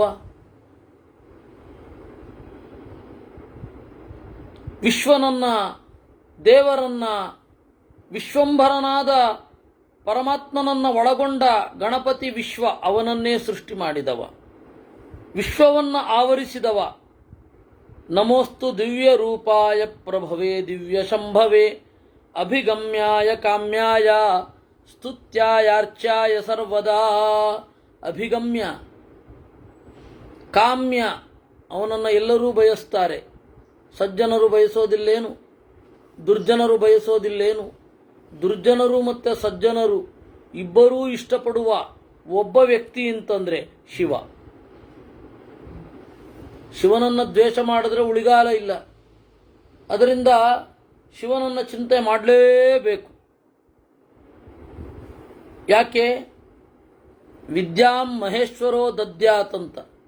ವಿದ್ಯೆ ಬೇಕು ಅಂತಂದ್ರೆ ಮಹೇಶ್ವರ ಸದಾಶಿವ ಅನುಗ್ರಹ ಮಾಡಬೇಕು. ಆದ್ದರಿಂದ ಅವನು ಕಾಮ್ಯ. ಸಜ್ಜನರು ಅವನನ್ನು ಬಯಸ್ತಾರೆ, ವಾಮದೇವಾದಿಗಳು. ದುರ್ಜನರು ಅವನನ್ನು ಬಯಸ್ತಾರೆ. ಸ್ತುತ್ಯಾಯ ಭಕ್ತಾನುಕಂಪಿನೇ ನಿತ್ಯಂ ದಿಶತೆ ಯನ್ಮನೋಗತಂ. ಈ ರೀತಿಯಾಗಿ ಭಕ್ತ ಅನುಕಂಪಿ ಅಂತ ಅವನಿಗೆ ಸ್ತೋತ್ರ ಮಾಡಿದ್ರು ಅನ್ನುವಲ್ಲಿಗೆ 132ನೇ ಅಧ್ಯಾಯ ಮುಗಿದಿದೆ. ಹೀಗೆ ಬ್ರಹ್ಮ ಮೊದಲಾದವರೆಲ್ಲ ಸ್ತೋತ್ರ ಮಾಡಿದಾಗ ಅಲ್ಲಿ ಬ್ರಹ್ಮಾದ್ಯೈಹಿ ಅಂತಿದೆ. ಬ್ರಹ್ಮದೇವರು ಬರಲಿಲ್ಲ. ನೀವು ಹೋಗಿ ಸ್ತೋತ್ರ ಮಾಡಿ ಅಂತ ಹೇಳಿದ್ರೋ ಇಲ್ವೋ? ಈಗ ಬ್ರಹ್ಮಾದ್ಯೈಹಿ ಅಂತಿದೆ. ಬ್ರಹ್ಮಾದ್ಯೈಹಿ ಅಂದ್ರೆ ಏನು ಗೊತ್ತೇನು? ಬ್ರಹ್ಮದೇವರೇ ಆದ್ಯ, ತಂದೆಯಾಗಿ ಯಾರು ಉಳ್ಳವರೋ ಅವರು ಬ್ರಹ್ಮಾದ್ಯರು ಅಂತ. ಇದನ್ನ ಸಂಸ್ಕೃತದಲ್ಲಿ ಸಂವಿಜ್ಞಾನ ಅಸಂವಿಜ್ಞಾನ ಅಂತ ಕರೀತಾರೆ. ಹಿಂದಿನದ್ದನ್ನ ಹಿಡಿದುಕೊಂಡಿರೋದು, ಇದನ್ನ ಬಹುವ್ರೀಹಿ ಅಂತ ಕರೀತಾರೆ. ಈಗ ಉದಾಹರಣೆಗೆ ಲಂಬಕರ್ಣಮಾನಯ ಅಂತ ಹೇಳ್ತಾರೆ. ಲಂಬಕರ್ಣಮಾನಯ, ಲಂಬಕರ್ಣಮಾನಯ ಅಂದ್ರೇನು? ಉದ್ದವಾದ ಕಿವಿ ಇರುವವನನ್ನು ತೆಗೊಂಡು ಬಾ, ಕರ್ಕೊಂಡು ಬಾ. ಕಿವಿನೂ ಬರದ್ರೆ, ಕಿವಿ ಬಂದ್ರೆ ಆ ಕಿವಿ ಮಧ್ಯದಲ್ಲಿರೋ ತಲೆನೂ ಬರಬೇಕು ತಾನೆ. ಇದು ಜೊತೆಯಾಗಿ ಲಂಬಕರ್ಣಮಾನಯ ಅಂದ್ರೆ ಜೊತೆಯಾಗಿ ಬರೋದು. ಇನ್ನೊಂದು ದೃಷ್ಟಸಾಗರ ಮಾನಯ, ಆ ಕಡಲು ನೋಡಿದ್ದಾನಲ್ಲ ಅವನು ಕರ್ಕೊಂಡು ಬಾ. ಅಲ್ಲಿ ಅದು ಬರೋಲ್ಲ. ಇವನ್ ಕರ್ಕೊಂಡು ಬಂದ್ರೆ ಇವನ್ ಕಣ್ಣು ಬರಬಹುದು, ಕಣ್ಣಿನ ಜೊತೆಗೆ ಇದು ಬರುತ್ತೇನು, ಸಾಗರ ಬರುತ್ತೇನು? ಇದು ಹೀಗೆ ಆ ಬಹುರೀಹಿ ಅಂತ ಒಂದು ಗುಣ ಇದೆ. ಬಹುರೀಹಿ ಅಂತ ಒಂದು ಶಬ್ದ ಬೇರೆ ಎಲ್ಲಿಯೂ ಇಲ್ಲ. ಇಂಗ್ಲಿಷಿನಲ್ಲಿ ಅದಕ್ಕೆ ಎಡ್ ಪ್ರತ್ಯಯ ಸೇರಿಸಿದ್ರೆ ಉಳ್ಳ ಅಂತ ಅರ್ಥ ಬರುತ್ತೆ. ಆದರೆ ಅಲ್ಲಿ ಅನ್ಯ ಪದಾರ್ಥ ಪ್ರಧಾನವೋ, ಪೂರ್ವ ಪದಾರ್ಥ ಪ್ರಧಾನವೋ, ಉತ್ತರ ಪದಾರ್ಥ ಪ್ರಧಾನವೋ ಆ ಬೈಫರ್ಕೇಶನ್ ಇಲ್ಲ ಅಲ್ಲಿ. ಇವಾಗ ಹಾಂಟೆಡ್ ಹೌಸ್, ಹಾಂಟೆಡ್ ಹೌಸ್ ಅನ್ನುವಲ್ಲಿ ದೆವ್ವಗಳು ಓಡಾಡುವ. ಹಾಂಟೆಡ್ ಅಂದ್ರೆ ದೆವ್ವದ ಓಡಾಟ, ಹಾಂಟ್ ಅದನ್ನು ಒಳಗೊಂಡದ್ದು ಅಂತ ನಾವು ಅರ್ಥ ಮಾಡಬೇಕು. ಅವರಲ್ಲಿ ಆ ವಿವೇಚನೆ ಇಲ್ಲ. ಯಾಕಂದ್ರೆ ನಮಗೆ ಸಂಸ್ಕೃತದ ಒಂದು ಸಂಸ್ಕಾರದಿಂದ ಹಂಗೆ ಅರ್ಥ ಮಾಡ್ತೇವೆ. ಹಾಗರ್ಥ ಅವ್ರು ಮಾಡ್ತಾರಾ ಗೊತ್ತಿಲ್ಲ, ಪ್ರಾಯ ಮಾಡಲ್ಲ ಅವರು. ಅಂದ್ರೆ ಆ ಸಮಾಸ ಅನ್ನೋ ಕಾನ್ಸೆಪ್ಟ್ ಇಲ್ಲ. ಸಮಾಸ ಅನ್ನುವ ಕಾನ್ಸೆಪ್ಟು ನಮ್ಮಲ್ಲಿರೋದು. ಸಮಾಸ ಅಂದ್ರೇನು? ಒಂದು ವಾಕ್ಯವನ್ನ ಒಂದು ಪದದಲ್ಲಿ ಹುದುಗಿಸುವುದು ಏನಿದೆ ಅದನ್ನು ಸಮಾಸ ಅಂತ ಕರೀತಾರೆ. ಇಂಗ್ಲಿಷಿನಲ್ಲಿ ನೀವೆಲ್ಲ ವಿಸ್ತಾರವಾಗಿ ಹೇಳಬೇಕು. ಸಂಸ್ಕೃತದಲ್ಲಿ ಎರಡೂ ತರಹ ಕಲಿಸ್ತಾರೆ. ಸಂಕ್ಷೇಪ ವಿಸ್ತಾರಾಭ್ಯಾಮ್ ಹಿಂದೆ ಮೊದಲೇ ಹೇಳ್ಬಿಟ್ಟಿದ್ದಾರೆ. ನೀವು ಒಂದು ವಿಷಯವನ್ನು ಸಂಕ್ಷಿಪ್ತವಾಗಿ ಮಾತನಾಡಲಿಕ್ಕೂ ಬರಬೇಕು, ವಿಸ್ತಾರವಾಗಿ ಮಾತನಾಡಲಿಕ್ಕೂ ಬರಬೇಕು. ಅದು ಸಂಸ್ಕೃತ ಕಲಿಸತ್ತೆ. ನಿಮಗೆ ವಿಸ್ತಾರವಾಗಿ ಮಾತನಾಡಲಿಕ್ಕೆ ಬರಬೇಕು, ಸಂಕ್ಷೇಪವಾಗಿ ಎಲ್ಲ ಯೋಚನೆಯೇ ಮಾಡಬೇಡಿ. ಇದು ನಾನು ಇಷ್ಟು ದಿವಸ ನೋಡ್ತಾ ಇದ್ದಾಗ ಕಾರ್ಪೊರೇಟ್ ಆಫೀಸ್ಗಳಲ್ಲಿ ಇದನ್ನು ಮಾಡ್ತಾರೆ, ಏನು PPT ಪ್ರೆಸೆಂಟ್ ಮಾಡ್ತಾರೆ. ಆ PPT ಪ್ರೆಸೆಂಟೇಷನ್ನಲ್ಲಿ ಸಂಕ್ಷೇಪವಾಗಿ ಮಾತಾಡಿದ್ರೆ ಬಡ್ಕೊಂಡ್ಬಿಡ್ತಾರೆ ಅವರು. ಬಿಡಿಸಿ ಬಿಡಿಸಿ ಬಿಡಿಸಿ ಬಿಡಿಸಿ ಬಿಡಿಸಿ ಬರೀಬೇಕು, ಅಥವಾ ಬಿಡಿಸಿ ಬಿಡಿಸಿ ಬಿಡಿಸಿ ಹೇಳಬೇಕು. ಅವ್ರಿಗೆ ನಾವು ಹೇಳ್ತಾ ಇರಬೇಕು, ಅಲ್ಲಿ ಓಡ್ತಾ ಇರಬೇಕು ಚಿತ್ರ. ಅದು ಏನು ಅರ್ಥ ಆಗುತ್ತೋ ದೇವ್ರಿಗೆ ಗೊತ್ತು. ಇದು ಅಲ್ಲ, ನಾನು ಅನುಭವಿಸಿರೋ ಸಮಸ್ಯೆಗಳನ್ನ ನಾನು ಹೇಳ್ತಾ ಇರೋದು. ನಾನು ಅನುಭವಿಸಿದ ಸಮಸ್ಯೆಗಳು, ಅದು ಎಲ್ಲರ ಅನುಭವ ಆಗಬೇಕು ಅಂತ ಇಲ್ಲ. ಸಂಕ್ಷಿಪ್ತವಾಗಿ ಹೇಳಿದರೂ ಕೂಡ ಅದರ ಪರಿಧಿಯನ್ನು ಯೋಚನೆ ಮಾಡುವ ಒಂದು ಪ್ರಕಾರವೂ ಇದೆ. ಇಲ್ಲ ಎಲ್ಲವನ್ನು ಬಿಡಿಸಿಯೇ ಹೇಳಬೇಕು ಅಂತ ಇದ್ದಾಗಲೂ ಎಷ್ಟು ಬಿಡಿಸಿ ಹೇಳಿದ್ರೂ ಸಂದೇಹ ಕೇಳುವವರು ಇದ್ದಾರೆ. ಅದಕ್ಕೆ ನಮ್ಮಲ್ಲಿ ನಿಮ್ಮನ್ನು ಡೈವರ್ಟ್ ಮಾಡೋದೆಲ್ಲ ಇಲ್ಲೇ ಇಲ್ಲ. ಸಂಕ್ಷಿಪ್ತವಾಗಿ ಹೇಳೋದು, ಅದನ್ನು ವಿಸ್ತಾರ ಮಾಡ್ಕೊಂಡು ನೀವು ಕೇಳಬೇಕು ಅಂತ. ಸಂಸ್ಕೃತದ ಶೈಲಿ ಹಾಗೆ, ಭಾರತೀಯರ ಶೈಲಿ ಹಾಗೆ. ಈ ವರ್ಕ್ ಕಲ್ಚರ್ನ ಸರಿ ಮಾಡ್ತೇನೆ, ಭಾರತೀಯರಿಗೆ ಅರ್ಥ ಆಗುವ ಹಾಗೆ ನಾನು ಮಾಡ್ತೇನೆ ಅಂತಾನೆ ಆ ದೇವದತ್ತ ಪಟ್ನಾಯಕ್ ತನ್ನ ಬೇಳೆಯನ್ನು ಬಯಸ್ಕೊತಾ ಇರೋದು ಅಲ್ವಾ? ಇದು ಸಮಸ್ಯೆ ಆಗಿರೋದು. ಇರಲಿ, ನಾನು ಯಾಕೆ ಹೇಳ್ತಾ ಇದ್ದೀನಿ ಅಂದರೆ, ಬ್ರಹ್ಮಾದ್ಯೈಹಿ ಅಂತ ಇದೆ. ನಾವು ಒಂದೇ ಕೂಡಲೇ ಅರ್ಥ ಮಾಡ್ತೇವೆ, ಬ್ರಹ್ಮದೇವರೇ ಮೊದಲಾದವರು ಹೋಗಿ ಪ್ರಾರ್ಥನೆ ಮಾಡಿದ್ರು ಅಂತ. ಅಲ್ಲ, ಅಲ್ಲಿ ಬಹುರೀಹಿ. ಈ ಬಹುರೀಹಿಯಲ್ಲಿ ಬ್ರಹ್ಮದೇವರ ಸೀನಲ್ಲೇ ಇಲ್ಲ. ಏನರ್ಥ? ಬ್ರಹ್ಮನೇ ಆದ್ಯ ತಂದೆಯಾಗಿ ಹೊಂದಿರುವವರು ಹೋಗಿ ಸ್ತೋತ್ರ ಮಾಡಿದ್ರು ಅಂತ. ಅಂದ್ರೆ ಬ್ರಹ್ಮದೇವರು ಬರಲಿಲ್ಲ, ಇಲ್ಲಿ ಬಂದಿದ್ದಾರೆ ಅಂತಿಲ್ವಲ್ಲ. ಈ ಸೂಕ್ಷ್ಮ ಇರಬೇಕು. ಈ ಸೂಕ್ಷ್ಮ ಇದ್ದಾಗ ಏನಿದು ಕತೆ ಹೇಳ್ತಾ ಹೇಳ್ತಾ ಹೇಳ್ತಾ ಯಾರ್ಯಾರೋ ಸೇರಿಸಿ ಈ ಇದೇ ಮಿಸ್ ಆಗೋಗಿದೆ ಅಂತ ಆಕ್ಷೇಪ ಮಾಡ್ತಾರೆ. ಅದಕ್ಕೆ ನಾನು ಇಷ್ಟೆಲ್ಲ ಹೇಳಬೇಕಾಯ್ತು. ಪ್ರಜಾಪತಿ ಮುವಾಚೇದಂ ದೇವಾನಾಂ ಕೋ ಭಯಂ ಮಹತ್ ಭೋ ದೇವಾ ಸ್ವಾಗತಂ ವೋಸ್ತು ಬ್ರೂತ ಯದ್ವೋ ಮನೋಗತಂ. ಎಲೈ ದೇವತೆಗಳೇ, ನೀವು ಬಂದದ್ದು ಚೆನ್ನಾಯಿತು. ಸ್ವಾಗತ ಅಂದರೆ ಅದರ್ಥ ಸು ಆಗತಂ, ನೀವು ಬಂದದ್ದು ಚೆನ್ನಾಯಿತು, ನೀವು ಬಂದದ್ದು ಒಳ್ಳೇದಾಯಿತು. ಏನಾಗಬೇಕು ಹೇಳಿ? ತಾವದೇವ ಪ್ರಯಚ್ಛಾಮಿ ನಾಸ್ತ್ಯದೇಯಂ ಮಯಾ ಹಿವಃ. ನನಗೆ ಕೊಡಬಾರದ್ದು ಅಂತ ಒಂದಿಲ್ವೇ ಇಲ್ಲ. ಯುಷ್ಮಾಕಂ ನಿತರಾಂಶಂ ವೈ ಕರ್ತಾಹಂ ವಿಬುಧರತಭಾ. ನಿಮಗೆ ಆನಂದ ಉಂಟು ಮಾಡಲಿಕ್ಕೆ ನಾನಿರೋದು. ಈಗ ನೋಡಿ, ನಾನು ಉಗ್ರವಾದ ತಪಸ್ಸನ್ನು ಮಾಡ್ತಾ ಇದ್ದೇನೆ. ಆದರೆ ಆ ತಪಸ್ಸನ್ನು ಬಿಟ್ಟು ನಿಮಗಾಗಿ ಬರ್ತೇನೆ. ವಿದ್ವಿಷ್ಟಾವೋ ಮಮದ್ವಿಷ್ಟಾ ಕಷ್ಟ ಪರಾಕ್ರಮ ತೇಷಾಮಭಾವ ಸಂಪಾದ್ಯೋ ಯುಷ್ಮಾಕಂ ಭವಯೇವ ಚ. ನೋಡಿ, ನಿಮ್ಮ ತಪಸ್ಸಿಗೆ ಏನೇನು ಅಡ್ಡಿಗಳು ಬರ್ತವೆ ಅದನ್ನು ನಾನು ಪರಿಹಾರ ಮಾಡುತ್ತೇನೆ. ಹೀಗೆ ಹೇಳಿದಾಗ ದೇವತೆಗಳು ಬಹಳ ಸಂತೋಷಪಟ್ಟರಂತೆ. ಎಷ್ಟು ಪ್ರೀತಿ ಇದೆ ನಮ್ಮ ಮೇಲೆ ಅಂತ. ಭಗವನ್ ಸ್ಥೈಸ್ತಪಸ್ತಪ್ತಂ ರೌದ್ರಂ ರೌದ್ರ ಪರಾಕ್ರಮೈ. ದೇವತೆಗಳೊಟ್ಟಿಗೆ ದೇವತೆಗಳು ಹೇಳಿದ್ದು, ನಮಗೆ ದೈತ್ಯರೊಟ್ಟಿಗೆ ಈ ಜಗತ್ತನ್ನು ಹಂಚಿಕೊಳ್ಬಾರದು ಅಂತ ನಮಗಿಲ್ಲ. ಭಾಗಾರ್ಹ ಸರ್ವಯೇವತೆ ಸರ್ವಯೇವತೆ ಭಾಗಾರ್ಹ. ನಾವೆಲ್ಲರೂ ಹಂಚಿಕೊಳ್ಳಿಕ್ಕೆ ತೊಂದರೆ ಇಲ್ಲ. ಆದರೆ ನಾವು ಹಂಚಿಕೊಳ್ಳುವ ಸಹೃದಯತೆ ಇರುವ ನಾವು ಇರಬಾರದು ಅಂತ ಅವ್ರು ಬಯಸ್ತಾರೆ. ಗೊತ್ತಾಯ್ತಲ್ಲ? ನಮ್ಮ ದೇಶದಲ್ಲಿ ಅವರಿರಬಹುದು ಅಂತ ನಾವು ಬಯಸುವ ಹಾಗೆ ಅವ್ರ ದೇಶದಲ್ಲಿ ನಾವಿರಬಹುದು ಅಂತ ಅವ್ರು ಬಯಸೋದೇ ಇಲ್ಲ. ಇದೇ ಪ್ರಾಬ್ಲಮ್ ಅವತ್ತಿಗೂ ಇವತ್ತಿಗೂ. ನಮ್ಗೆ ಸದಾಶಿವ ಒಬ್ಬ ಸಿಗ್ತಾ ಇಲ್ಲ ಅಷ್ಟೇ. ಅವತ್ತಿಗೂ ಅದೇ ಪ್ರಾಬ್ಲಮ್ಮು, ಇವತ್ತಿಗೂ ಅದೇ ಪ್ರಾಬ್ಲಮ್. ಆಯ್ತಾ? ನಾವು ಜಗತ್ತನ್ನು ಹಂಚಿಕೊಳ್ಳಿಕ್ಕೆ ತಯಾರು. ಅಸುರೈರ್ವಧ್ಯಮಾನಾಸ್ಮ ವಯಂ ತ್ವಾಂ ಚರಣಂ ಗತಾಹ. ಅವರೇನು ಮಾಡಿದ್ರು? ರುದ್ರದೇವತಾಕವಾದ ತಪಸ್ಸನ್ನು ಮಾಡಿದ್ರು. ಅಂದರೆ ನಿನ್ನನ್ನೇ ಕುರಿತು ತಪಸ್ಸು ಮಾಡಿದ್ದು. ನಿನ್ನನ್ನೇ ಕುರಿತು ತಪಸ್ಸು ಮಾಡಿದ ಮೇಲೆ ನೀನು ಅವರಿಗೆ ವರವನ್ನಿತ್ತೆ. ನಮಗೆ ಹೇಗೆ ವರವನ್ನು ನೀಡುತ್ತಾ ಇದೆಯೋ ಅದೇ ರೀತಿ ಅವ್ರಿಗೂ ವರವನ್ನು ನೀಡಿದೆ. ತಪಸ್ಸಿಗೆ ತಕ್ಕ ವರ ನೀನು ಅವರು ಕೊಟ್ಟೆ, ಅವ್ರು ನಿನಗೆ ಕೊಟ್ಟೆ. ನಾವು ನಿಮ್ಮನ್ನು ಕೇಳ್ತಾ ಇದ್ದೀವಿ. ಈಗ ಮಯ ಅಂತ ಹೇಳಿ ಒಬ್ಬ ಮಗ ಇದ್ದಾನೆ, ದ್ವಿತೀಯ ಮಗ. ತ್ರಿನೇತ್ರ ಕಲಹ ಪ್ರಿಯ, ಜಗಳ ಅಂದರೆ ಎಲ್ಲಿಲ್ಲದ ಬಯಕೆ ಅವನಿಗೆ. ಕಾಲ್ ಕೆರ್ಕೊಂಡು ಬರ್ತಾನೆ. ತ್ರಿಪುರಂ ಏನ ತದ್ದುರ್ಗಂ ಕೃತಂ ಪಾಂಡುರ ಗೋಪುರಂ. ಅವರೊಂದು ದುರ್ಗವನ್ನು ಮಾಡಿದ್ದಾನೆ. ದುರ್ಗ ಅಂದರೆ ಹೇಳಿದ್ನಲ್ಲ, ದುಃಖೇನ ಗಮ್ಯತೆ, ಅದನ್ನು ತಲುಪಲಿಕ್ಕೇ ಕಷ್ಟ, ನಾಟ್ ರೀಚಬಲ್ ಅಥವಾ ಈಸಿಲಿ ನಾಟ್ ರೀಚಬಲ್ ಅಂತ ಹೇಳಬಹುದು. ಬಾಧಂತೆ ಸ್ಮಾನ್ ಮಹಾದೇವ ಪ್ರೇಷ್ಯಾಮ ಸ್ವಾಮಿನಂ ಯಥಾ. ಅವ್ರೇನ್ ಮಾಡ್ತಾ ಇದ್ದಾರೆ, ನಮ್ಮನ್ನು ಕಾಡ್ತಾ ಇದ್ದಾರೆ, ನಮಗೆ ಯಾರು ಹೇಳೋರು ಕೇಳೋರಿಲ್ಲ ಅಂತ. ಯಾವುದೇ ಸಜ್ಜನರಿಗೆ ಯಾವತ್ತಿಗೂ ಹೇಳೋರು ಕೇಳೋರು ಯಾರೂ ಇಲ್ಲ. ಸಜ್ಜನರು ಸಜ್ಜನರನ್ನು ಕೇಳೋಲ್ಲ.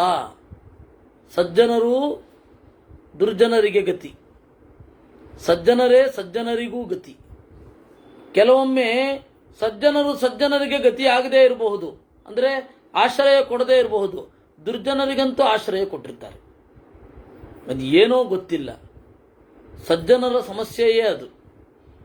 ಇಂದ್ರಸ್ಯ ವರಾಶ್ಚಾಪ್ಸರಸಃ, ಅವರು ಏನು ಮಾಡ್ತಾ ಇದ್ದಾರೆ, ಉದ್ಯಾನಗಳನ್ನೆಲ್ಲ ಹಾಳು ಮಾಡಿದ್ದಾರೆ. ಉದ್ಯಾನಾನಿ ಚ ಭಗ್ನಾನಿ. ಆದರೆ ಅವರು ಸ್ವರ್ಗದ ಬಯಕೆ ಏನು ಕೇಳಬೇಕು? ಅವ್ರು ಕೇಳ್ತಾರೆ, ಸ್ವರ್ಗ ಅಂದರೆ ಹೇಗಿರುತ್ತೆ ಗೊತ್ತಾ, ಎಲ್ಲೆಲ್ಲೂ ನೀರಿರುತ್ತೆ ಅಂತಾರೆ. ಯಾಕೆಂದ್ರೆ ಅವರು ಮರುಭೂಮಿಯಿಂದ ಬಂದವರು. ನಿಮ್ಮ ಪ್ರಕಾರ ಸ್ವರ್ಗ ಅಂದ್ರೆ ಏನು? ಎಲ್ಲೆಲ್ಲೂ ನೀರಿರುತ್ತೆ, ಎಲ್ಲೆಲ್ಲೂ ಗಿಡ ಮರ ಇರುತ್ತೆ ಅಂತಾರೆ. ಯಾಕೆ ಅವ್ರಿಗೆ ಆ ಸ್ವರ್ಗದ ಕಲ್ಪನೆ ಬಂತು ಅಂದ್ರೆ, ಅವರು ಮರಳುಗಾಡಲ್ಲಿ ಇರ್ತಾರೆ. ಅದಕ್ಕೆ ಅವ್ರಿಗೆ ಸ್ವರ್ಗ ಅಂದ್ರೆ ಅದು. ಅಯ್ಯೋ ದೇವ್ರೇ. ಆದರೆ ಬೇರೆಯವರು ಉದ್ಯಾನ ಹಾಳು ಮಾಡೋದೇ ಅವರು ಹೊಣೆ. ಅದಕ್ಕೆ ಅವ್ರು ಹಾಕೊಂಡಿರ್ತಾರೆ ಡೆಮಾಲಿಷರ್ಸ್ ಅಂತ. ಇಂಡಿಯಾ ಡೆಮಾಲಿಷರ್ಸ್, ಕರ್ನಾಟಕ ಡೆಮಾಲಿಷರ್ಸ್ ಅಂತ ಕರೆಕ್ಟಾಗಿ ಹಾಕೊಂಡಿರ್ತಾರೆ. ಹಳೆ ಮನೆ ಒಡೆಯೋ ಕಾಂಟ್ರಾಕ್ಟರ್ ರೀ ಅವರು. ಉದ್ಯಾನಾನಿ ಚ ಭಗ್ನಾನಿ ನಂದನಾದೀನಿ ಯಾನಿ ಚ ವರಾಶ್ಚಾಪ್ಸರಸ ಸರ್ವಾ ರಂಭಾದ್ಯಾದನುಜೈರ್ಹೃತಾ. ಇದ್ದ ಹುಡುಗಿಯರನ್ನೆಲ್ಲ ಎತ್ಕೊಂಡು ಹೋಗ್ತಾರೆ. ರಂಭೆ, ಊರ್ವಶಿ ಮೊದಲಾದವ್ರನ್ನೆಲ್ಲ ಎತ್ಕೊಂಡು ಹೋಗ್ತಾರೆ. ಹೃತಾ ಇಂದ್ರಸ್ಯ ವಾಶ್ಯಾಶ್ಚ ಗದಾಃ ಕುಮುದಾಂಜನ ವಾಮನಾಃ ಐರಾವತಾದ್ಯ ಅಪಹೃತಾಃ ದೇವತಾನಾಂ ಮಹೇಶ್ವರ. ಆನೆಗಳನ್ನು ಎತ್ಕೊಂಡು ಹೋಗಿದ್ದಾರೆ, ರಥಗಳನ್ನು ಎತ್ಕೊಂಡು ಹೋಗಿದ್ದಾರೆ, ಕುದುರೆಗಳನ್ನು ಎತ್ಕೊಂಡು ಹೋಗಿದ್ದಾರೆ, ನಮ್ಮ ಹಣವನ್ನು ಅಪಹರಿಸಿದ್ದಾರೆ. ಇಂಥದ್ದು ಅವರು ತಗೊಂಡಿಲ್ಲ ಅಂತಿಲ್ಲ. ತನ್ನೋ ವ್ಯಪಹೃತಂ ದೈತ್ಯೈ ಸಂಶಯೋ ಜೀವಿತೆ ಪುನಃ. ಈ ರೀತಿ ನೀನು ಯಾರಿಗೆ ವರ ಕೊಟ್ಟು ಇದನ್ನೆಲ್ಲ ಮಾಡಿದೆಯೋ ದೇವರೇ, ನೀನೇ ಅವರನ್ನು ಹೊಡಿಬೇಕು. ನೋಡಿ, ಪುರಾಣ ಅಂದರೆ ಏನು? ಪುರಾಪಿ ನವಂ ಅಂತ. ಯಾವಾಗ ನೋಡಿದ್ರೂ ಹೊಸದಾಗಿರ್ಬೇಕು, ಅದೇ ಪುರಾಣ. ಉವಾಚ ದೇವಾನ್ ದೇವೇಚೋ ವರದೋ ವೃಷವಾಹನ. ಆಗ ದೇವೇಶನಾದ ಸದಾಶಿವ ಹೇಳಿದ ಅಂತೆ, ವ್ಯಪಗಚ್ಚತು ವೋ ದೇವಾಹ ಮಹದ್ದಾನವಜಂ ಭಯಂ. ದಾನವರಿಂದ ಉಂಟಾದ ಭಯವನ್ನು ಬಿಟ್ಟು ಬಿಡಿ. ನಾನು ತ್ರಿಪುರವನ್ನು ಸೀಳುತ್ತೇನೆ, ಸುಡುತ್ತೇನೆ. ಏನಾಗಬೇಕು ಹೇಳಿ? ಯದಿಚ್ಛತಮಯಾ ದಗ್ಧುಂ ತತ್ಪುರಂ ತಹ ಮಾನವಂ ರಥಮೌಪೈಕಂ ಮಹ್ಯಂ ಸಜ್ಜಯಧ್ವಂ ಕಿಮಾಸ್ಯತೆ. ಆದರೆ ನೀವು ನನಗೆ ಮಾಡಬೇಕು ಏನು ಏರ್ಪಾಡು. ಅವ್ರಿಗೆ ಹಾಗೆ ಹೇಳಲಿಲ್ಲ, ಇವ್ರಿಗೆ ಮಾತ್ರ ಆ ರೀತಿ ಹೇಳಿತ್ತು. ಏನು? ಒಂದು ಒಳ್ಳೆ ರಥ ಬೇಕು. ದಿಗ್ವಾಸಸಾ ತಥೋಕ್ತಾಸ್ತೆ ಸಪಿತಾಮಹಕಾಸುರಾ ತಥೇತ್ಯುಕ್ತ್ವಾ ಮಹಾದೇವಂ ಚಕ್ರುಸ್ತೆ ರಥಮುತ್ತಮಂ. ಅದ್ಭುತವಾದ ರಥವನ್ನು ನಿರ್ಮಾಣ ಮಾಡಿದರಂತೆ. ಎಂತಹ ರಥ ಅದು! ಧರಾಂ ಕೂಬರ ಕೌದ್ವೌತು ರುದ್ರ ಪಾರ್ಶ್ವಚರಾವುಭವು. ಕೂಬರಕ, ಕೂಬರ ಅಂತ ಹೇಳಿದ್ರೆ ಚಾಸಿಯಿಂದ ಮುಂದೆ ಬಂದು, ಚಾಸಿ ಇರುತ್ತಲ್ಲ ರಥದ ಈ ಚಾಸಿ ಮಧ್ಯದ ಭಾಗದ ದಂಡ, ಅದನ್ನು ಕೂಬರ ಅಂತ ಕರೀತಾರೆ. ಆ ಕೂಬರದ ಮುಂದೆ ಭಾಗ ಏನಿರುತ್ತೆ ಅಲ್ಲಿಯೇ ಸಾರಥಿ ಕೂತ್ಕೊಳ್ಳೋದು. ಡ್ರೈವರ್ ಸೀಟ್ಗೆ ಅಂಟುಕೊಂಡು ಅದಿರುತ್ತೆ. ನಿಮಗೆ ಗ್ರೀಕ್ ಮಾಡೆಲ್ನ ರಥಗಳನ್ನು ನೋಡಿರ್ತೀರಾ ಅಂತ ಅಂದ್ಕೊಳ್ತೇನೆ. ಪಠ್ಯ ಪುಸ್ತಕಗಳಲ್ಲಿಯೋ ಅಥವಾ ನೀವು ಗೂಗಲ್ ಅಮ್ಮನನ್ನು ಕೇಳಿದ್ರೋ ಅವಳು ತೋರಿಸ್ತಾಳೆ. ಆ ಕೂಬರ ಅಂದರೆ ಎರಡು ದಂಡ ಇರುತ್ತೆ, ಒಂದು ಎರಡು ಚಕ್ರಕ್ಕೆ ಅಂಟಿಕೊಂಡಿರುತ್ತೆ, ಅದರ ಮಧ್ಯದಲ್ಲಿ ಆ ಮೇಲ್ಗಡೆ ಇರುತ್ತೆ, ಮತ್ತೆ ಅದು ಉದ್ದ ಒಂದಿರುತ್ತೆ, ಅದು ಸ್ವಸ್ತಿ ಆಕಾರದಲ್ಲಿ ಇರುತ್ತೆ ಅಥವಾ ಪ್ಲಸ್ ಆಕಾರದಲ್ಲಿ ಇರುತ್ತೆ. ಆ ಪ್ಲಸ್ ಆಕಾರದ ಇದು ಉದ್ದದ್ದಿರುತ್ತಲ್ಲ, ಅಲ್ಲಿ ಮುಂದೆ ಬಂದು ಒಂದು 3 ಕೋನದ ಒಂದು ಸೀಟ್ ಇರುತ್ತೆ, ಅಲ್ಲಿ ಅವನು ಕೂತ್ಕೊಳ್ತಾನೆ ಸಾರಥಿ. ರಥ ಅಂದ್ರೆ ನೀವು 2 ಚಕ್ರದ್ದು ಅಂತಾನೆ ಎಲ್ಲ ಅಂದ್ಕೊಂಡಿದ್ದಾರೆ. ಅದಕ್ಕೆ ಆ ಭ್ರಮೆಗೆ ಕಾರಣ ಏನು ಅಂತ ಹೇಳಿದ್ರೆ ಗ್ರೀಕರಲ್ಲಿ ಸಿಕ್ಕಿದ್ದು. ಅದರಿಂದಾಗಿ ನೀವು ಮಹಾಭಾರತ ಸೀರಿಯಲ್ ನೋಡಿದ್ದೀರಲ್ಲ, ಅದರಲ್ಲಿ 2 ಚಕ್ರ ತೋರಿಸಿದ್ದಾರೆ. ಯಾಕೆ ಅಂದ್ರೆ ಗ್ರೀಕರ ತರಹ ಇರುತ್ತೆ ರಥ ಅಂತ ಇವ್ರು ಅಂದ್ಕೊಂಡಿರೋದು. ಆದ್ರೆ ಗ್ರೀಕರದ್ದು 2 ಚಕ್ರ, ಒಂದೇ ಕುದುರೆ, ಆಮೇಲೆ ಜಾಸ್ತಿ ಆಯುಧಗಳಿಲ್ಲ. ಇವರು ಈ ಬಾಣಗಳಿದೆ, ಕತ್ತಿ ಇದೆ ಅಂತೆಲ್ಲ ಬರುತ್ತಲ್ಲ, ಅದಕ್ಕೇನು ಮಾಡೋದು ಅಂದ್ರೆ ಅದಕ್ಕಿಂತ ಒಂದು ಸ್ವಲ್ಪ ದೊಡ್ಡದು ಮಾಡಿ ಕೂಡಿಸಿದ್ದಾರೆ. ನೀವು ಮಹಾಭಾರತದ ರಥದ ವಿನ್ಯಾಸವನ್ನು ನೋಡಿದ್ರೆ ವಾಸ್ತವಿಕವಾಗಿ ರಥಕ್ಕೆ 4 ಚಕ್ರಗಳು, ಮತ್ತೆ ಅದು ಬಹಳ ದೊಡ್ಡದು. ಅದರಲ್ಲಿಯೂ ಡಿಫರೆನ್ಸ್ ಇದೆ. ಹೆಣ್ಣು ಮಕ್ಕಳನ್ನು ಕೊಂಡು ಹೋಗುವ ರಥ ಬೇರೆ, ಗಂಡು ಮಕ್ಕಳನ್ನು ಕೊಂಡು ಹೋಗುವ ರಥ ಬೇರೆ. ಇದೆಲ್ಲ ಯಾಕೆ ಹೇಳ್ತಾ ಇದ್ದೀನಿ ನಾನು ಅಂದ್ರೆ, ಇಲ್ಲಿ ಮುಂದೆ ಇರೋದು ಅರ್ಥ ಆಗಬೇಕು ಅಂದ್ರೆ ಈ ಡಿಫರೆನ್ಸ್ ಅನ್ನ ಹೇಳಲೇಬೇಕು. ಹೇಗಿತ್ತು?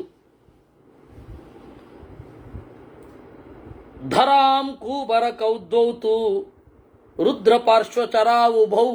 ಆ ಸಾರಥಿ ಕೂಡುವ ಜಾಗ ಇದೆಯಲ್ಲ, ಇಡೀ ಭೂಮಿ ಆಗಿತ್ತು ಅಂತ. ಅಂದ್ರೆ ಭೂಮಿ ಆಗಿತ್ತು ಅಂದ್ರೆ ಏನರ್ಥ? ಭೂಮಿಯಿಂದ ಅಭಿಮನ್ಯಮಾನವಾದ ಆ ರಥದ ಸೀಟ್, ಆ ಸಾರಥ್ಯ ಡ್ರೈವರ್ ಸೀಟ್ ಇದೆಯಲ್ಲ, ಭೂದೇವಿಯಿಂದ ಅಭಿಮನ್ಯಮಾನವಾದ್ದರಿಂದಾಗಿ ಧರಾಮ್ ಅಂದ್ರು. ಆ ಅರ್ಥ. ಅಧಿಷ್ಠಾನಂ ಶಿರೋಮೇರೋ ಅಕ್ಷೋ ಮಂದರ ಏವಚ. ಇನ್ನು ಮೇರು ಪರ್ವತದ ಅಭಿಮಾನಿ ಇದ್ದಾನಲ್ಲ, ಅವನೇ ಅಧಿಷ್ಠಾನ. ಅಧಿಷ್ಠಾನ ಅಂತ ಹೇಳಿದ್ರೆ ಮೇಲ್ಗಡೆ ಇರುವ ತುದಿ ಮತ್ತೆ ಇದು ರಥಿಕ ನಿಲ್ಲುವ ಜಾಗ, ಎರಡನ್ನೂ ಅಧಿಷ್ಠಾನ ಅಂತ ಕರೀತಾರೆ. ಇಲ್ಲಿ ಶಿರಹ ಅಂತ ಬೇರೆ ಇರೋದ್ರಿಂದಾಗಿ ಅಧಿಷ್ಠಾನ. ಆಮೇಲೆ ಅಕ್ಷೋ ಮಂದರ ಏವಚ. ಅಕ್ಷ ಅಂದರೆ ಈ ರಥ ಜಾಯಿನಿಂಗ್ ಪಾಯಿಂಟ್ ಇದೆಯಲ್ಲ, ಅದನ್ನು ಅಕ್ಷ ಅಂತ ಕರೀತಾರೆ. ಕೆಲವೊಂದು ಕಡೆ ಅಕ್ಷ ಅಂತ ಹೇಳಿದ್ರೆ ಆ ಸ್ತಂಭದ ಮೇಲಿರುವ ಗೂಡು ಅಕ್ಷ. ಕೆಲವೊಂದು ಕಡೆ ಅಕ್ಷ ಅಂತ ಹೇಳಿದ್ರೆ ಆ ಕೆಳಗಡೆ ಜಾಯಿನಿಂಗ್ ಪಾಯಿಂಟ್ ಇದೆಯಲ್ಲ, ಅಂದ್ರೆ ಉದ್ದದ ದಂಡ ಮತ್ತೆ ಅಡ್ಡದ ದಂಡ, ಆ ಪಾಯಿಂಟ್ ಇದೆಯಲ್ಲ, ಅದನ್ನು ಅಕ್ಷ ಅಂತ ಕರೀತಾರೆ. ಅದರ ಅಭಿಮಾನಿ ಯಾರು ಅಂದ್ರೆ ಮಂದರ ಪರ್ವತದ ಅಭಿಮಾನಿ. ಚಕ್ರುಶ್ಚಂದ್ರಂಚ ಸೂರ್ಯಂಚ ಚಕ್ರೇ ಕಾಂಚನರಾಜತೆ. ರಥದ ಒಂದು ಚಕ್ರ ಬಂಗಾರ, ಒಂದು ಚಕ್ರ ಬೆಳ್ಳಿ. ಬೆಳ್ಳಿಯ ಚಕ್ರದ ಅಭಿಮಾನಿ ಏನಿದ್ದಾನೆ ಚಂದ್ರ, ಬಂಗಾರದ ಚಕ್ರದ ಅಭಿಮಾನಿ ಏನಿದ್ದಾನೆ ಅವನು ಸೂರ್ಯ. ಅಭಿಮಾನಿ ವ್ಯಪದೇಶವನ್ನೇ ಎಲ್ಲಿಯೂ ಮರಿಬಾರದು. ಇದರ ಇನ್ನೂ ಸಾಂಕೇತಿಕವಾದ ಅರ್ಥಗಳಿದೆ, ನೋಡೋಣ. ಕೃಷ್ಣಪಕ್ಷಂ ಶುಕ್ಲಪಕ್ಷಂ ಪಕ್ಷದ್ವಯಮಪೀಶ್ವರಾ ರಥ ನೇಮಿದ್ವಯಂ ಚಕ್ರುಹು ದೇವಾ ಬ್ರಹ್ಮ ಪುರಸ್ಸರಾ. ಇನ್ನು ಈ ಕೃಷ್ಣ ಪಕ್ಷ ಮತ್ತೆ ಶುಕ್ಲ ಪಕ್ಷ ಇದೆಯಲ್ಲ, ಅದು ರಥದ ಮಧ್ಯದ ಭಾಗ, ಕೇಂದ್ರ ಬಿಂದು ಅಂತ ಕರೀತಾರೆ. ಅದನ್ನ ಏನಂತ ಕರೀತಾರೆ? ಸಂಸ್ಕೃತದಲ್ಲಿ ನೇಮಿ ಅಂತ ಕರೀತಾರೆ. ಮತ್ತೆ ಕೇಂದ್ರ, ಕೇಂದ್ರ ಅಂದ್ರೆ ಅದು ಗ್ರೀಕ್ ಶಬ್ದ. ಕೇಂದ್ರ ಸಂಸ್ಕೃತದ ಮೂಲ ಅಲ್ಲ. ಅದು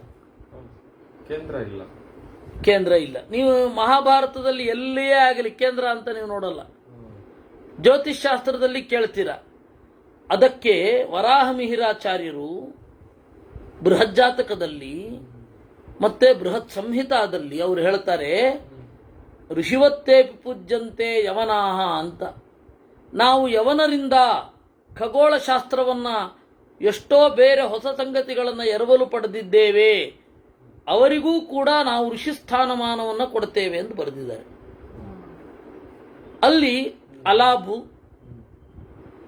ಶುಕ್ರನನ್ನ ಬೃಹಸ್ಪತಿಯನ್ನ ಜೀವ ಅಂತ ಕರೀತಾರೆ.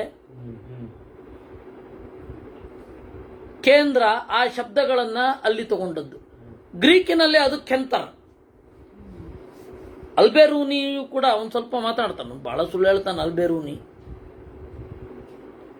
India as described as Alberuni ಅಂತ ಹೇಳಿ ಅಲ್ಬೆರೂನಿಯ ಮಾತಿದೆ. ಅವನು ಯಾವುದೋ ಮರುಭೂಮಿಯಿಂದ ಬಂದವ, ಇರಾಕ್ ಪ್ರಾಯ. ನನ್ನ ನೆನಪು ಕರೆಕ್ಟ್ ಆಗಿದ್ರೆ ಅವನು ಇರಾಕ್ನಿಂದ ಬಂದವನು. ಏನೇನೋ ಬರೀತಾನೆ ದೇಶದಿಂದ, ಭಾರತದ ಬಗ್ಗೆ ಬಹಳ ಸುಳ್ಳುಗಳನ್ನು ಹೇಳಿದವನಲ್ಲ ಅವನೊಬ್ಬ ಅಲ್ಬೆರೂನಿ. ಆಮೇಲೆ ಬರ್ಕ್ವೈಟ್ ಅಂತ ಹೇಳಿ ಒಬ್ಬಳು ಆಂಗ್ಲ ಲೇಖಕಿ, ಅವಳು ಎಷ್ಟು ಸುಳ್ಳು ಹೇಳಿದ್ದಾಳೆ ಅಂತಂದ್ರೆ, ಇಂಡಿಯಾ ಅವಳು ಬರ್ಕ್ವೈಟ್ ಅವಳು ಇದು ಪಾರ್ಟಿಷನ್ ಆಗುವಾಗ, ಆ ಪಾರ್ಟಿಷನ್ ಆಗುವಾಗ India at the time of partition ಅಂತನೋ ಯಾವುದೋ ಒಂದು ಅವಳದು ಲೇಖನ ಇದೆ. ಅದರಲ್ಲಿ ಎಷ್ಟು ಸುಳ್ಳುಗಳನ್ನು ಹೇಳಿದ್ದಾಳೆ ಅವಳು ಅಂತಂದ್ರೆ, ಅಷ್ಟು ಸುಳ್ಳು ಹೇಳಿದ್ದಾಳೆ. ಆದ್ದರಿಂದಾಗಿ ಇಲ್ಲಿ ಚಂದ್ರ ಮತ್ತು ಸೂರ್ಯ, ಅದಾದ ಮೇಲೆ ಆ ಚಂದ್ರ ಹಾಗೂ ಸೂರ್ಯರಿಗೆ ಆ ಚಕ್ರದ ಅಭಿಮಾನಿಗಳು, ಅವರೇ ಚಕ್ರ ಆಗಲಿಲ್ಲ. ಮತ್ತೆ ಹಾಗನ್ಕೋಬೇಡಿ, ನಾನು ಮತ್ತೆ ಮತ್ತೆ ಹೇಳ್ತಾ ಇದ್ದೇನೆ, ಅಭಿಮಾನಿ ದೇವತೆಗಳು ಅಂತ. ಅಭಿಮಾನಿ ದೇವತೆಗಳ ಕೆಲಸ ಏನು? ಅದಕ್ಕೆ ಬಲ ಕೊಡೋದು ಅಷ್ಟೆ. ಚಕ್ರಕ್ಕೆ ಬಲ ಕೊಡ್ತಾರೆ. ಆದ್ದರಿಂದಾಗಿ ಆ ಶುಕ್ಲ ಪಕ್ಷ ಮತ್ತೆ ಕೃಷ್ಣ ಪಕ್ಷ, ಆ ಸೆಂಟರ್ ಪಾಯಿಂಟ್ ಆಫ್ ವೀಲ್ಸ್ ಅಂತ ಏನು ಹೇಳ್ತಾರೆ, ಅದು ನೇಮಿ ಅಂತ ಕರೀತಾ ಇದ್ರು ಅವಾಗ. ಆ ನೇಮಿಯ ಪಾಯಿಂಟಿನಲ್ಲಿ ಅವರಿದ್ರು, ಶುಕ್ಲ ಪಕ್ಷಾಭಿಮಾನಿ ದೇವತೆ ಮತ್ತು ಕೃಷ್ಣ ಪಕ್ಷಾಭಿಮಾನಿ ದೇವತೆ. ಇನ್ನು ಆದಿದ್ವಯಂ ಪಕ್ಷಯಂತ್ರಂ ಯಂತ್ರಮೇತಾಶ್ಚ ದೇವತಾ, ಆರಂಭದ ಯಂತ್ರ ಅಂದ್ರೆ ಕುದುರೆಗಳನ್ನು ಹೂಡುವ ಜಾಗ. ಆ ಯಂತ್ರ ಅನ್ನೋದನ್ನ ಅವರು ತೆಗೆದುಬಿಟ್ಟು ಎಂದಿರನ್ ಅಂತ, ಯಂತ್ರನ್ನೇ ಅದು. ನಾವು ಏನೋ ಹೊಸದು ಅಂತ ಅನ್ಕೋಬೇಕು, ನೋಡಿದ್ರೆ ಸಂಸ್ಕೃತದ್ದೇ ಅದು. ಅನ್ಯನ್ ಅಂತಾರೆ, ಅನ್ಯ ಔಟ್ಸೈಡರ್ ಅಷ್ಟೇ ಅರ್ಥ. ಆ ಅನ್ಯನ್ ಅನ್ನಲ್ಲ ಅವರು, ಅನ್ಯನ್ ಅಂತಾರೆ. ಹೀಗೆ ಬರೇ ಇಂಥದ್ದೇ. ನಾವು ಸಂಸ್ಕೃತದ ಒಂದು ಸಂಸ್ಕೃತದ ಹಂಗಿಲ್ಲದೆ ಬದುಕ್ತೇವೆ ನಾವು ಅಂತ ಹೇಳ್ತಾರೆ. ಅಸಂಗತ ಅದು. ಯಾಕೆ ಹೇಳಿದ್ದು ನಾನು ಅಂದರೆ, ಯಂತ್ರ ಅಂದರೆ ಕುದುರೆಗಳನ್ನು ಹೂಡುವ ಜಾಗ. ಆ ಕುದುರೆಗಳನ್ನು ಹೂಡುವ ಜಾಗ ಯಾವುದು? ದೇವತೆಗಳೇ. ಆಮೇಲೆ ಆ ಕುದುರೆಯನ್ನು ಹೂಡುವ ನೊಗ ಇದೆಯಲ್ಲ, ಆ ನೊಗಕ್ಕೆ ಅಂಟಿಕೊಂಡ ಹಗ್ಗ ಯಾರು? ಆ ಹಗ್ಗದ ಅಭಿಮಾನಿಗಳು ಯಾರು ಅಂದರೆ, ಕಂಬಲಾಶ್ವತರಾಭ್ಯಾಂಚ ನಾಗಾಭ್ಯಾಂ ಸಮವೇಷ್ಟಿತಂ. ಕಂಬಲ ಮತ್ತು ಅಶ್ವತರ ಅಂತ ಅವರು ಎರಡು ನಾಗರು, ಕಂಬಲ ಅಶ್ವತರ. ಆ ಕಂಬಲ ಮತ್ತು ಅಶ್ವತರರು ಹಗ್ಗಗಳಲ್ಲಿ ಬಲ ತುಂಬಿದರು, ಕುದುರೆಯನ್ನ ಇದು ಮಾಡಬೇಕಲ್ಲ. ಭಾರ್ಗವಶ್ಚಾಂಗಿರಶ್ಚೈವ, ಭಾರ್ಗವ, ಅಂಗಿರಸ್, ಬುಧ, ಅಂಗಾರಕ. ಅಂಗಿರಸ್ ಅಂತಂದ್ರೆ ಇವರು ಬೃಹಸ್ಪತಿ ಆಚಾರ್ಯರು. ಬುಧ, ಅಂಗಾರಕ, ಶನೈಶ್ಚರ ಇವರೆಲ್ಲರೂ ಕೂಡ ಆ ಯಂತ್ರದಲ್ಲಿಯೇ ನೆಲೆಗೊಂಡಿದ್ದರು, ಯಂತ್ರಕ್ಕೆ ಬಲ ತುಂಬಿದರು. ವರೂಥಂ ಗಗನಂ ಚಕ್ರುಹು ಚಾರು ರೂಪಂ ರಥಸ್ಯ ಚ. ವರೂಥ ಅಂತಂದ್ರೆ ಆ ರಥದ ಸುತ್ತಲೂ ರಥಿಕನಿಗೆ ಗೋಡೆ ಅಂತ ಒಂದಿರುತ್ತಲ್ಲ, ಅದನ್ನ ವರೂಥ. ವರೂಥಂ ಗುಪ್ತಿರುಚ್ಯತೆ.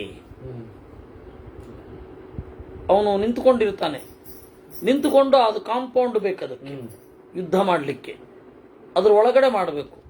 ಅದು ಯಾರು ಅಂದ್ರೆ ಗಗನಾಭಿಮಾನಿ. ಕೃತಂ ದ್ವಿಜಿಹ್ವನಯನಂ. ವರೂಥ ಅದು ಗಣಪತಿ. ಗಗನಾಭಿಮಾನಿ ಯಾರೋ ಅವನು. ಕೃತಂ ದ್ವಿಜಿಹ್ವನಯನಂ ತ್ರಿವೇಣುಂ ಶಾತಕೌಂಭಿಕಂ ಮಣಿಮುಕ್ತೇಂದ್ರ ನೀಲೈಶ್ಚ ವೃತಂ ಹೆಷ್ಟಮುಖೈಸ್ಸುರೈಃ ಗಂಗಾ ಸಿಂಧುಸ್ತ ಶತದೃಶ್ಚ.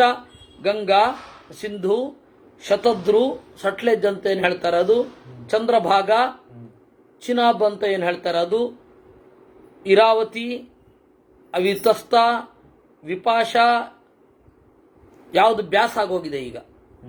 ಆಮೇಲೆ ಯಮುನಾ, ಗಂಡಕಿ, ಸರಸ್ವತಿ, ದೇವಿಕಾ, ಸರಯೂ, ಇವರೆಲ್ಲರೂ ಕೂಡ ವೇಣು ಸಂಜ್ಞಾ ಕೃತಾರಥೇ, ರಥದ ಬಿದಿರುಗಳು.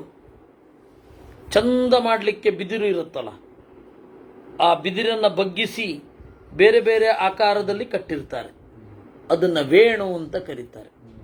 ವೇಣು ಅಂದ್ರೆ ಬಿದಿರು ಅಂತ, ಕೊಳಲೆ ಆಗಬೇಕು ಅಂತ ಇಲ್ಲ. ನಮಗೆ ಅದರಲ್ಲಿ ಸುಂದರವಾಗಿ ಕೇಳುವ ಬಿದಿರು ಅಂತ ಹೇಳಿ ವೇಣು, ವೇಣು ಅಂದ್ರೆ ಕೊಳಲು ಅಂತ ಇನ್ನೊಂದು ಅರ್ಥ ಆಗೋಗಿದೆ. ವಾಸ್ತವಿಕವಾಗಿ ವೇಣು ಬಿದಿರು ಅಷ್ಟೇ ಅರ್ಥ. ವಂಶ ಅಂದ್ರೂ ಅಷ್ಟೇ, ಬಿದಿರು ಅಂತ ಅರ್ಥ. ಹೌದು, ಅದೇ ನಾನು ಹೇಳ್ತಾ ಇರ್ತೇನಲ್ಲ. ಓಹ್, ವಿಜಯೇಂದ್ರ ಸ್ವಾಮಿಗಳ ಬಗ್ಗೆ ಮಾತನಾಡಬೇಕಾ? ಹೊರತೋಯ್ತಲ್ಲ ಮಾರಾಯ, 2 ನಿಮಿಷ ಇರೋದು. ಈ ರೀತಿಯಾಗಿ ಅವರು ಮಾಡಿದ್ದು ವೇಣು ಸಂಜ್ಞವಾಗಿ ಇದ್ದವು. ಇಷ್ಟನ್ನ ನಾವು ನೋಡಿದ್ದೇವೆ.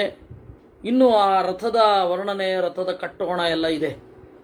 ಅದು ಈ ದೇಹದ ರಥಕ್ಕೂ ಕೂಡ ಅನ್ವಯಿಸುವಂತಹ ಅದ್ಭುತವಾದ ಸಂಗತಿ ಇಲ್ಲಿದೆ.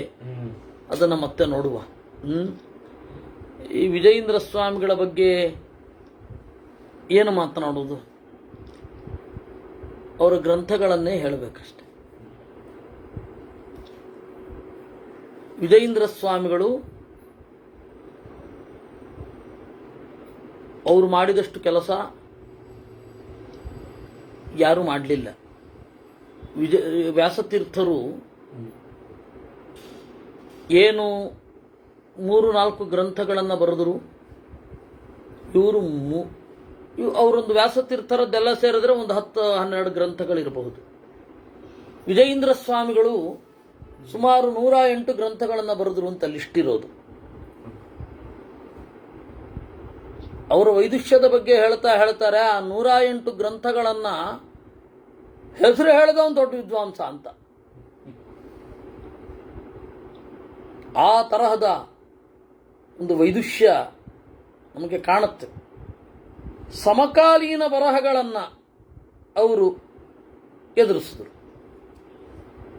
ಅವರ ಕಾಲದಲ್ಲಿ ಅಪ್ಪಯ್ಯ ದೀಕ್ಷಿತರಿದ್ರು ಅಂತ ನಾವು ಕೇಳ್ತೇವೆ. ಆ ಅಪ್ಪಯ್ಯ ದೀಕ್ಷಿತರ ಪ್ರಶ್ನೆಗೆ ಕೂಡಲೇ ಉತ್ತರ ಕೊಡ್ತಾ ಬಂದರು. ಕೆಲವೊಂದು ಸೂಕ್ಷ್ಮವಾದ ವಿಚಾರಗಳನ್ನು ಮಾಡಿದ್ರು. ಮೀಮಾಂಸಾ ಶಾಸ್ತ್ರದ ಬಗ್ಗೆ ಬಹಳ ಬರೆದರು. ವಾಗ್ವೈಖರಿ ಅಂತ ಹೇಳಿ ಒಂದು ಗ್ರಂಥ, ಆ ತರಹದ ಗ್ರಂಥಗಳನ್ನು ಬರೆದರು. ಅವರ ಮೀಮಾಂಸಾ ಶಾಸ್ತ್ರದ ಕನ್ಕ್ಲೂಷನ್ ಏನಿದೆ ಅದ್ರ ಬಗ್ಗೆ ನಂತರ ವಿಚಾರ ಮಾಡೋಣ. ನಾನು ಅದರಲ್ಲಿ ಕೆಲವೊಂದು ಅಂಶಗಳನ್ನು ಒಪ್ಪಲ್ಲ. ಆದರೆ ಕೂಡಲೇ ಬರೆದ್ರಲ್ಲ ಅವರು, ನಮ್ಮ ಅಪ್ಪನ ಜೊತೆಗೆ ನಮ್ಮ ತಾತನ ಜೊತೆಗೆ ನಾವು ಮಾತನಾಡುವ ಹಾಗೆ ಇವರ ಜೊತೆಗೂ ಮಾತನಾಡಬೇಕಲ್ವಾ, ಇವರು ಗ್ರಂಥದ ಜೊತೆಗೆ ಹಾಗೆ ಮಾತಾಡ್ತಾ ಇರಬೇಕು. ದೊಡ್ಡವರನ್ನ ಅನುಸಂಧಾನ ಮಾಡೋದು ಹಾಗೆ. ಅವರು ಕೆಲವೊಂದು ಅತ್ಯಂತ ಮುಖ್ಯವಾದ ವಿಚಾರ, ಉದಾಹರಣೆಗೆ ನಾನು ಅಂತನ್ನುವ ಅರಿವು, ಅದಕ್ಕೆ ಮೂಲ ಯಾವುದು? ನಾನು ಅನ್ನುವ ಅರಿವು ಮನಸ್ಸಿನಿಂದ ಬರೋದು ಅಂತ ಎಲ್ಲರೂ ತೀರ್ಮಾನ ಮಾಡಿಬಿಟ್ಟಿದ್ದಾರೆ ಇವತ್ತು. ವಿಜ್ಞಾನಿಗೆ ಹೋದರೆ ಇವಾಗ ದೇಹಾತಿರಿಕ್ತ ಆತ್ಮನೊಬ್ಬ ಇದ್ದಾನೆ ಅನ್ನಲಿಕ್ಕೆ ಏನು ಪ್ರೂಫು? ನಾನು ಅನ್ನುವ ಅರಿವಿನ ಮೂಲ ಯಾವುದು? ನಾನು ಅನ್ನುವ ಅರಿವಿನ ಮೂಲ ಜೀವ. ಆ ಜೀವ ಇರೋದಿಲ್ಲ ದೇಹ ನಿಷ್ಕ್ರಿಯ ಆದಾಗ ಅಥವಾ ದೇಹ ಸತ್ತಾಗ. ಆಗ ನಾನು ಅಂತನ್ನುವ ಪ್ರಜ್ಞೆ ಇಲ್ಲಿ ಇರಲ್ಲ. ಆದ್ದರಿಂದ ಈ ದೇಹವೇ ನಾನು ಅನ್ನುವ ಪ್ರಜ್ಞೆಯನ್ನು ಪ್ರೊಡ್ಯೂಸ್ ಮಾಡಲಿಕ್ಕೆ ಸಾಧ್ಯ ಇಲ್ಲ. ಆದ್ದರಿಂದ ನಾನು ಅನ್ನುವ ಪ್ರಜ್ಞೆಯ ಮೂಲ ಜೀವ. ಪ್ರಾಚೀನ ಭಾರತದವರು ಹೇಳಿದರೆ ಅವ್ರು ಹೇಳ್ತಾರೆ, ಇಲ್ಲ ಇಲ್ಲ, ನಾನು ಅನ್ನುವ ಪ್ರಜ್ಞೆಯ ಮೂಲ ಜೀವ ಅಲ್ಲ, ಮನಸ್ಸು ಅಂತಾರೆ. ನೋಡಿ, ಸತ್ತಾಗ ಮನಸ್ಸು ಇರಲ್ಲ. ಹಾಗಾದ್ರೆ ನಮ್ಮ ಮುಂದೆ ಇರುವ ಸವಾಲು, ನಾನು ಅನ್ನುವ ಪ್ರಜ್ಞೆಯ ಮೂಲ ಮನಸ್ಸಲ್ಲ ಅಂತ ಪ್ರೂವ್ ಮಾಡಬೇಕು. ಆ ಪ್ರೂವ್ ಮಾಡೋ ಕೆಲಸ ವಿಜಯೇಂದ್ರ ಸ್ವಾಮಿಗಳು ಮಾಡಿದ್ದಾರೆ. ಈ ತರಹ ಬಹಳ. ಹಾಗಾದ್ರೆ ಯಾವ ಯಾವ ನಮ್ಮ ಪ್ರಜ್ಞೆಯ ಮೂಲದಲ್ಲಿ ಮನಸ್ಸು ದಾಖಲಾಗತ್ತೆ, ಜೀವ ದಾಖಲಾಗತ್ತೆ, ನಮ್ಮ ಯಾವ ಯಾವ ಮಾತಿನಲ್ಲಿ, ನಮ್ಮ ಯಾವ ಯಾವ ತಿಳುವಳಿಕೆಯಲ್ಲಿ ಹೇಗಿರುತ್ತೆ, ಅದು ಎಲ್ಲವನ್ನೂ ಅವರು ತಗೊಂಡು ಬರೆದಿದ್ದಾರೆ. ಎಲ್ಲಕ್ಕಿಂತ ಮಿಗಿಲಾಗಿ ಅವ್ರದ್ದು ಇವತ್ತು ಉಪಲಬ್ಧ ಇರುವ ಗ್ರಂಥದಲ್ಲಿ ಚಕ್ರಮೀಮಾಂಸಾ ಅಂತ ಒಂದು. ಮುದ್ರಾಧಾರಣೆ ಅನ್ನೋದು ಮೈಸುಟ್ಕೊಳ್ಳೋ ವ್ಯಾಪಾರ, ಅದನ್ನ ಮಾಡಬಾರದು ಅಂತ ಎಷ್ಟೋ ಧರ್ಮಶಾಸ್ತ್ರಗಳಿದೆ. ಈ ಪಂಡಿತರು ಕಣ್ಣುಮುಚ್ಚಿ ಒಪ್ಪುವ ಅನೇಕ ಧರ್ಮಶಾಸ್ತ್ರಗಳು ಮುದ್ರಾಧಾರಣೆಯನ್ನು ಅಶಾಸ್ತ್ರೀಯ ಅಂತ ಹೇಳಿವೆ. ಅವ್ರ ಕಾಲದಲ್ಲಿ ಅದನ್ನ ಅನೇಕ ಧರ್ಮಶಾಸ್ತ್ರಗಳು ಮುದ್ರಾಧಾರಣೆ ಅಸಂಗತ. ಆದರೆ ಶಂಕರರಿಗಿಂತ ಮೊದಲು ಮುದ್ರಾಧಾರಣೆ ಇತ್ತು. ರಾಮಾನುಜೀಯರಲ್ಲಿ, ಅವರು ಶಂಕರ ವಿಜಯದಲ್ಲಿ ಎಷ್ಟೋ ತಮಾಷೆ ಇದೆ ಮುದ್ರಾಧಾರಣೆಯ ಬಗ್ಗೆ. ರಾಮಾನುಜೀಯರಲ್ಲಿ ಒಂದು ಸರ್ತಿ ಮುದ್ರಾಧಾರಣೆ ಮಾಡಿದ್ರೆ ಆಯ್ತು, ಮತ್ತಿನ್ಯಾವಾಗಲೂ ಮುದ್ರಾಧಾರಣೆ ಮಾಡಬೇಕಾದ ಅಗತ್ಯ ಇಲ್ಲ. ಆದರೆ ಅವರಲ್ಲಿಯೂ ಪಂಚರಾತ್ರದ ಒಂದು ಇದಾಗಿ ಬಂದಿದೆ. ಅದನ್ನು ಅವರು ಉಗ್ರವಾಗಿ ಸಮರ್ಥನೆ ಮಾಡ್ಕೊಳ್ಳಿಕ್ಕೆ ಹೋಗಲಿಲ್ಲ ರಾಮಾನುಜೀಯರು, ಒಂದ್ಸರ್ತಿ ಅಲ್ವಾ. ಆದರೆ ಪ್ರತಿ ವರ್ಷ ಮಾತ್ರನ ಅಲ್ಲ, ಯಾವುದೇ ದೇವಸ್ಥಾನದ ಉದ್ವರ್ಚನೆಯಾದಾಗ, ಯಾವುದೇ ಸಮಾರಂಭಗಳಾದಾಗ ದೊಡ್ಡವರಿಂದ, ಆ ಮನೆಯ ಹಿರಿಯರಿಂದ ಮುದ್ರಾಧಾರಣೆ ಮಾಡಿಸ್ಕೊಳ್ಬೇಕು ಅಂತ ಪಂಚರಾತ್ರ ಹೇಳುತ್ತೆ. ಹೌದು, ಅದು ಸನ್ಯಾಸಿಗಳಿಗೆ ಮಾತ್ರ ಅಂತ ಇಲ್ಲ, ಯಾರೇ ಹಿರಿಯರು, ವೈಷ್ಣವರು, ಶ್ರೀ ವೈಷ್ಣವರಲ್ಲಿ ಅವರು ಪಂಚರಾತ್ರ ಒಪ್ತಾರೆ. ಇದನ್ನ ಯಾಕೆ ಅವರು ಬಿಟ್ರು? ಒಂದ್ಸರ್ತಿ ಸಾಕು ಅಂತ ಅನ್ಕೊಂಡ್ರು. ಅವರು ರಾಮಾಯಣವನ್ನು ಪ್ರಮಾಣ ಅಂತ ಒಪ್ತಾರೆ, ಬೇರೆ ಯಾವುದನ್ನು ಒಪ್ಪಲ್ಲ. ಅಲ್ಲಿ ಸಕೃದೇವ ಪ್ರಪನ್ನಾಯ ತವಾಸ್ಮೀತಿ ಚ ಯಾಚತೆ ಅಭಯಂ ಸರ್ವಭೂತೇಭ್ಯೋ ದದಾಮ್ಯೇತದ್ ವ್ರತಂ ಮಮ ಅಂತ. ಒಂದು ಬಾರಿ ಮೊರೆ ಹೊಕ್ಕರೆ ಸಾಕು, ಸಕೃದೇವ ಪ್ರಪನ್ನಾಯ, ಅವರಿಗೆ ನಾನು ಎಲ್ಲ ಪರಮಗತಿಯನ್ನು ಕೊಡ್ತೇನೆ ಅಂತ. ಆ ಪ್ರಪತ್ತಿ ಇಲ್ಲಿ ಹೇಗೆ ತೋರಿಸೋದು? ಮುದ್ರಾಧಾರಣೆ ಮಾಡಿಸ್ಕೊಂಡು ನಾನು ನಿನ್ನವನು ಅಂತ ಅನ್ನೋದಷ್ಟೆ. ಒಂದ್ಸರ್ತಿ ಸಾಕು ಅಂತ ಅವರು. ಹೀಗಾಗಿ ಅವರು ರಾಮಾಯಣವನ್ನು ಮಿಕ್ಸ್ ಮಾಡಿಕೊಂಡು. ಆದರೆ ಇಲ್ಲಿ ಪಂಚರಾತ್ರದಲ್ಲಿ, ಪಂಚರಾತ್ರಾಗಮಗಳಲ್ಲಿ ಪ್ರತಿಯೊಂದು ಈ ಮಳೆಗಾಲ ಶುರು ಆಗೋದಕ್ಕಿಂತ ಮುಂಚೆ ಒಂದು ಮಹಾಭಿಷೇಕ ಮಾಡ್ತಾರೆ. ಆಷಾಢ ಶುಕ್ಲದಲ್ಲಿ ಮಹಾಭಿಷೇಕ ಮಾಡ್ತಾರೆ. ಆಷಾಢ ಶುಕ್ಲ ಪಕ್ಷದಲ್ಲಿ ಮಹಾಭಿಷೇಕ ಮಾಡಿ ಮುಂದೆ ಚಾತುರ್ಮಾಸ್ಯಕ್ಕೆ ಕೂತ್ಕೊಳ್ಳೋ ಸಂಗತಿ. ಹಾಗೆ ಚಾತುರ್ಮಾಸ್ಯಕ್ಕೆ ಕೂತ್ಕೊಳ್ಳುವಾಗ ಮುದ್ರಾಧಾರಣೆ ಮಾಡಿಸೋದು. ಅದು ಮೊದಲು ಮಹಾಭಿಷೇಕ ಮಾಡೋ ದಿವಸ ಇತ್ತು. ಆಮೇಲೆ ಏನಾಯ್ತು, ಏಕಾದಶಿಗೆ ಬಂತು. ತಪ್ಪು ಯಾವುದನ್ನು ತಪ್ಪು ಅಂತ ಹೇಳ್ತಾರ, ನಾನು ಮೊದಲು ಹೇಗಿತ್ತು ಅಂತ ಅಷ್ಟೇ ಹೇಳ್ತಾ ಇದ್ದೀನಿ. ಮೊದಲು ಬೇರೆ ಸಮಯದಲ್ಲಿ ಮಾಡ್ತಾ ಇದ್ರು, ಊರಿನ ದೇವಸ್ಥಾನದ ಬ್ರಹ್ಮಕಲಶದಲ್ಲಿ ಹಾಗೆ ಹೀಗೆ ಅವಾಗೆಲ್ಲ ಮಾಡ್ತಾ ಇದ್ದವರು ಕ್ರಮೇಣ ಏಕಾದಶಿಗೆ ಬಂದರು. ಏಕಾದಶಿ ಫ್ರೀ ಇರ್ತೀವಿ, ಬಿಡುವಾಗಿರುತ್ತೆ, ಎಲ್ಲಿಗೆ ಬೇಕಾದರೂ ಹೋಗಿ ಮಾಡಬಹುದು ಅಂತ ಹಾಗೆ ಬಂತು. ವಾಸ್ತವಿಕವಾಗಿ ಹಾಗಾಗಿತ್ತು. ಆ ಚಕ್ರ ಮುದ್ರಾಧಾರಣೆ ಕ್ರಮೇಣ ಅದು ಆತ್ಮಹಿಂಸೆ ಮಾಡ್ಕೊಳ್ಬಾರದು ಅಂತೆಲ್ಲ ಏನೇನೋ ಕಾರಣಗಳನ್ನು ಒಡ್ಡಿ ಅದನ್ನು ಅಶಾಸ್ತ್ರೀಯ ಅಂತ ಹೇಳಿದ್ರು. ಇನ್ನು ಕೆಲವರು ವೇದದಲ್ಲಿಲ್ಲ ಅಂದರು. ಆ ಸಂದರ್ಭದಲ್ಲಿ ವಿಜಯೇಂದ್ರ ಸ್ವಾಮಿಗಳು ಚಕ್ರಮೀಮಾಂಸಾ ಅಂತ ಒಂದು ಗ್ರಂಥ ಬರೆದರು. ಪವಿತ್ರಂತೆ ವಿತತಂ ಬ್ರಹ್ಮಣಸ್ಪತೆ ಪ್ರಭುರ್ಗಾತ್ರಾಣಿ ಪರ್ಯೇಷಿ ವಿಶ್ವತಃ ಅತಪ್ತತನೂರ್ನತ ದಾಮೋ ಅಶ್ನುತೆ ಶ್ರುತಾತ ಇದ್ವಹಂತಸ್ತತ್ಸಮಾಚತ ಅನ್ನುವ ಒಂದು ಮಂತ್ರ. ಇದನ್ನ ಪವಿತ್ರ ಧಾರಣೆಗೂ ವಿನಿಯೋಗವಾಗಿಸ್ತಾರೆ. ಅದೇ ರೀತಿ ಮುದ್ರಾಧಾರಣೆಗೂ ಇದೇ ವಿನಿಯೋಗ. ಅಲ್ಲಿ ಪವಿತ್ರ ಅಂದ್ರೆ ಚಕ್ರ ಹೇಗೆ, ಚಕ್ರ ಸರಿ ದಿವಸ ಹಾಕೊಳ್ಳುತ್ತೇವೆ, ತಪ್ತ ಚಕ್ರ ಎಲ್ಲಿ? ಅತಪ್ತ ತನೂ ನತದಾಮೋ ಅಶ್ನುತೆ, ಸುಡದ ಮೈಯವ ಯೋಗ್ಯನಾಗುವುದಿಲ್ಲ. ಹೇಗೆ? ನತದಾಮಃ, ಒದ್ದೆಯಾದ ಮಡಿಕೆಯ ತರಹ. ಒದ್ದೆಯಾದ ಮಡಿಕೆಯಲ್ಲಿ ನೀರು ತುಂಬುವುದಿಲ್ಲ. ಹಾಗೆ ತಾಪ ಸಂಸ್ಕಾರವಾಗದ ಶರೀರದಲ್ಲಿ ಪರಮಾತ್ಮನ ಅರಿವು ಮೂಡುವುದಿಲ್ಲ ಅಂತ ಹೇಳಿ ಆ ಮಂತ್ರಕ್ಕೆ ಅರ್ಥವನ್ನ ಮಾಡಿ ಅದಕ್ಕೆ ಲಘುಹಾರೀತ ಸ್ಮೃತಿ, ವೃದ್ಧಹಾರೀತ ಸ್ಮೃತಿ ಮೊದಲಾದ ಎಲ್ಲ ಸ್ಮೃತಿಗಳನ್ನ ಉಲ್ಲೇಖಿಸಿ ಸಮಗ್ರವಾಗಿ ಅವರು ತಪ್ತಮುದ್ರಾಧಾರಣೆ ಹೇಗೆ ವೈದಿಕ ಅನ್ನೋದನ್ನ ಸಮರ್ಥನೆ ಮಾಡಿದ್ರು ವಿಜಯೇಂದ್ರ ಸ್ವಾಮಿಗಳು. ಅದು ಬಹಳ ಮುಖ್ಯವಾದ ಕೆಲಸ. ಆಮೇಲೆ ತುರಿಯ ಶಿವಖಂಡನಂ ಅಂತ ಹೇಳಿ ಅವ್ರದ್ದು ವ್ಯೋಮಶಿವಾಚಾರ್ಯನ ಒಂದು ಗ್ರಂಥವನ್ನ ಕೂಡಲೇ ರಿಯಾಕ್ಟ್ ಮಾಡಿ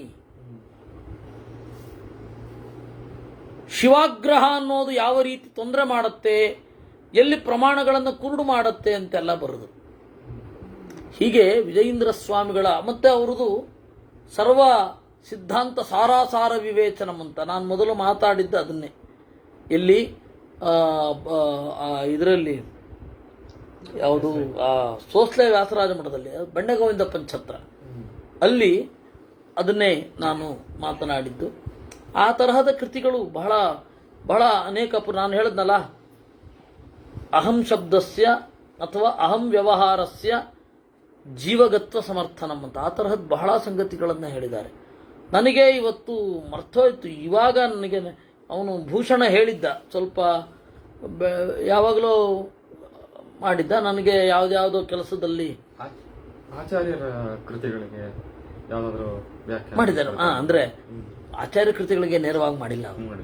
ಅವ್ರೇನ್ ಮಾಡಿದ್ದಾರೆ, ಜಯತೀರ್ಥರ ಟೀಕೆಗೆ ಮಾಡಿದ್ದಾರೆ, ತತ್ವೋದ್ಯೋತಕ್ಕೆ ಮಾಡಿದ್ದಾರೆ, ವಿಷ್ಣು ತತ್ವ ನಿರ್ಣಯಕ್ಕೆ ಮಾಡಿದ್ದಾರೆ ಕಾಣುತ್ತೆ, ತತ್ವಪ್ರಕಾಶಿಕಾಂಗ್ ಮಾಡಿದ್ದಾರೆ, ಟೀಕೆಗೆ ಮಾಡ್ಕೊಂಡು ಅಂದ್ರೆ ಜಯತೀರ್ಥರನ್ನ ಅವರು ಪ್ರಧಾನವಾಗಿ ಸ್ವೀಕರಿಸಿ ಮುಂದೆ ಹೋದ್ರು. ಆದ್ರೆ ಮೀಮಾಂಸಾ ಗ್ರಂಥಕ್ಕೆ ಮಾಡಿದ್ದಾರೆ.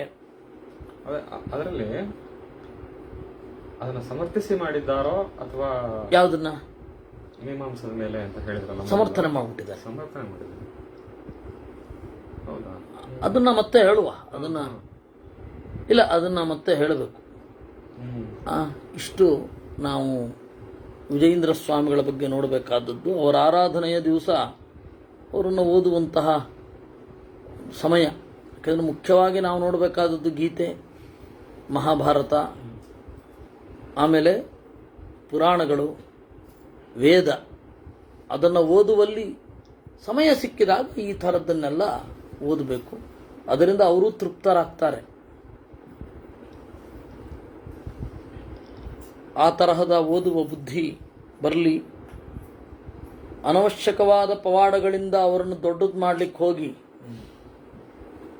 ಅವರನ್ನು ಚಿಕ್ಕದಾಗಿಸುವ, ಕೆಟ್ಟದಾಗಿಸುವ, ಶಾಸ್ತ್ರಕ್ಕೆ ವಿರುದ್ಧವಾಗಿಸುವ ಒಂದು ಬುದ್ಧಿ ನಮಗೆ ಬರದೇ ಇರಲಿ. ಚತುಷ್ಷಷ್ಟಿ ಕಲಾ ಪಾರಂಗತರು ಅಂತ ಹೇಳ್ಬಿಡ್ತಾರೆ. ಚತುಷ್ಷಷ್ಟಿ ವಿದ್ಯೆ ಇಲ್ಲ, ಚತುಷ್ಷಷ್ಟಿ ಕಲಾ ಇರೋದು. 64 ಕಲೆಗಳಲ್ಲಿ ಕನಿಷ್ಠ ಪಕ್ಷ 50% ಕಲೆ ಕಾಮಶಾಸ್ತ್ರಕ್ಕೆ ಸಂಬಂಧಪಟ್ಟದ್ದು. ಇದನ್ನ ವಿಜಯೇಂದ್ರ ಸ್ವಾಮಿಗಳಿಗೆ ಜೋಡಿಸಿ ಏನ್ ಮಾಡ್ಲಿಕ್ಕೆ ಹೊರಟಿದಾರೋ ದೇವರಿಗೆ ಗೊತ್ತು. ಆ ಥರದ ಬುದ್ಧಿಯೆಲ್ಲ ಬರದೇ ಇರಲಿ, ನಿಲ್ಲಲಿ ಅಂತ ಹೇಳ್ತಾ ಆ ವಿಜಯೇಂದ್ರ ಸ್ವಾಮಿಗಳ ಏನು ಗ್ರಂಥವನ್ನು ಓದಿ ದೇವರಲ್ಲಿ ಭಕ್ತಿ ಮೂಡಲಿ ಅಂತ ಹೇಳ್ತಾ ಇವತ್ತು ಸಣ್ಣ ಆ ಪರಿಚಯವನ್ನು ದೇವರಲ್ಲಿ ಸಮರ್ಪಣೆ ಮಾಡೋಣ. ಕೃಷ್ಣಾರ್ಪಣ.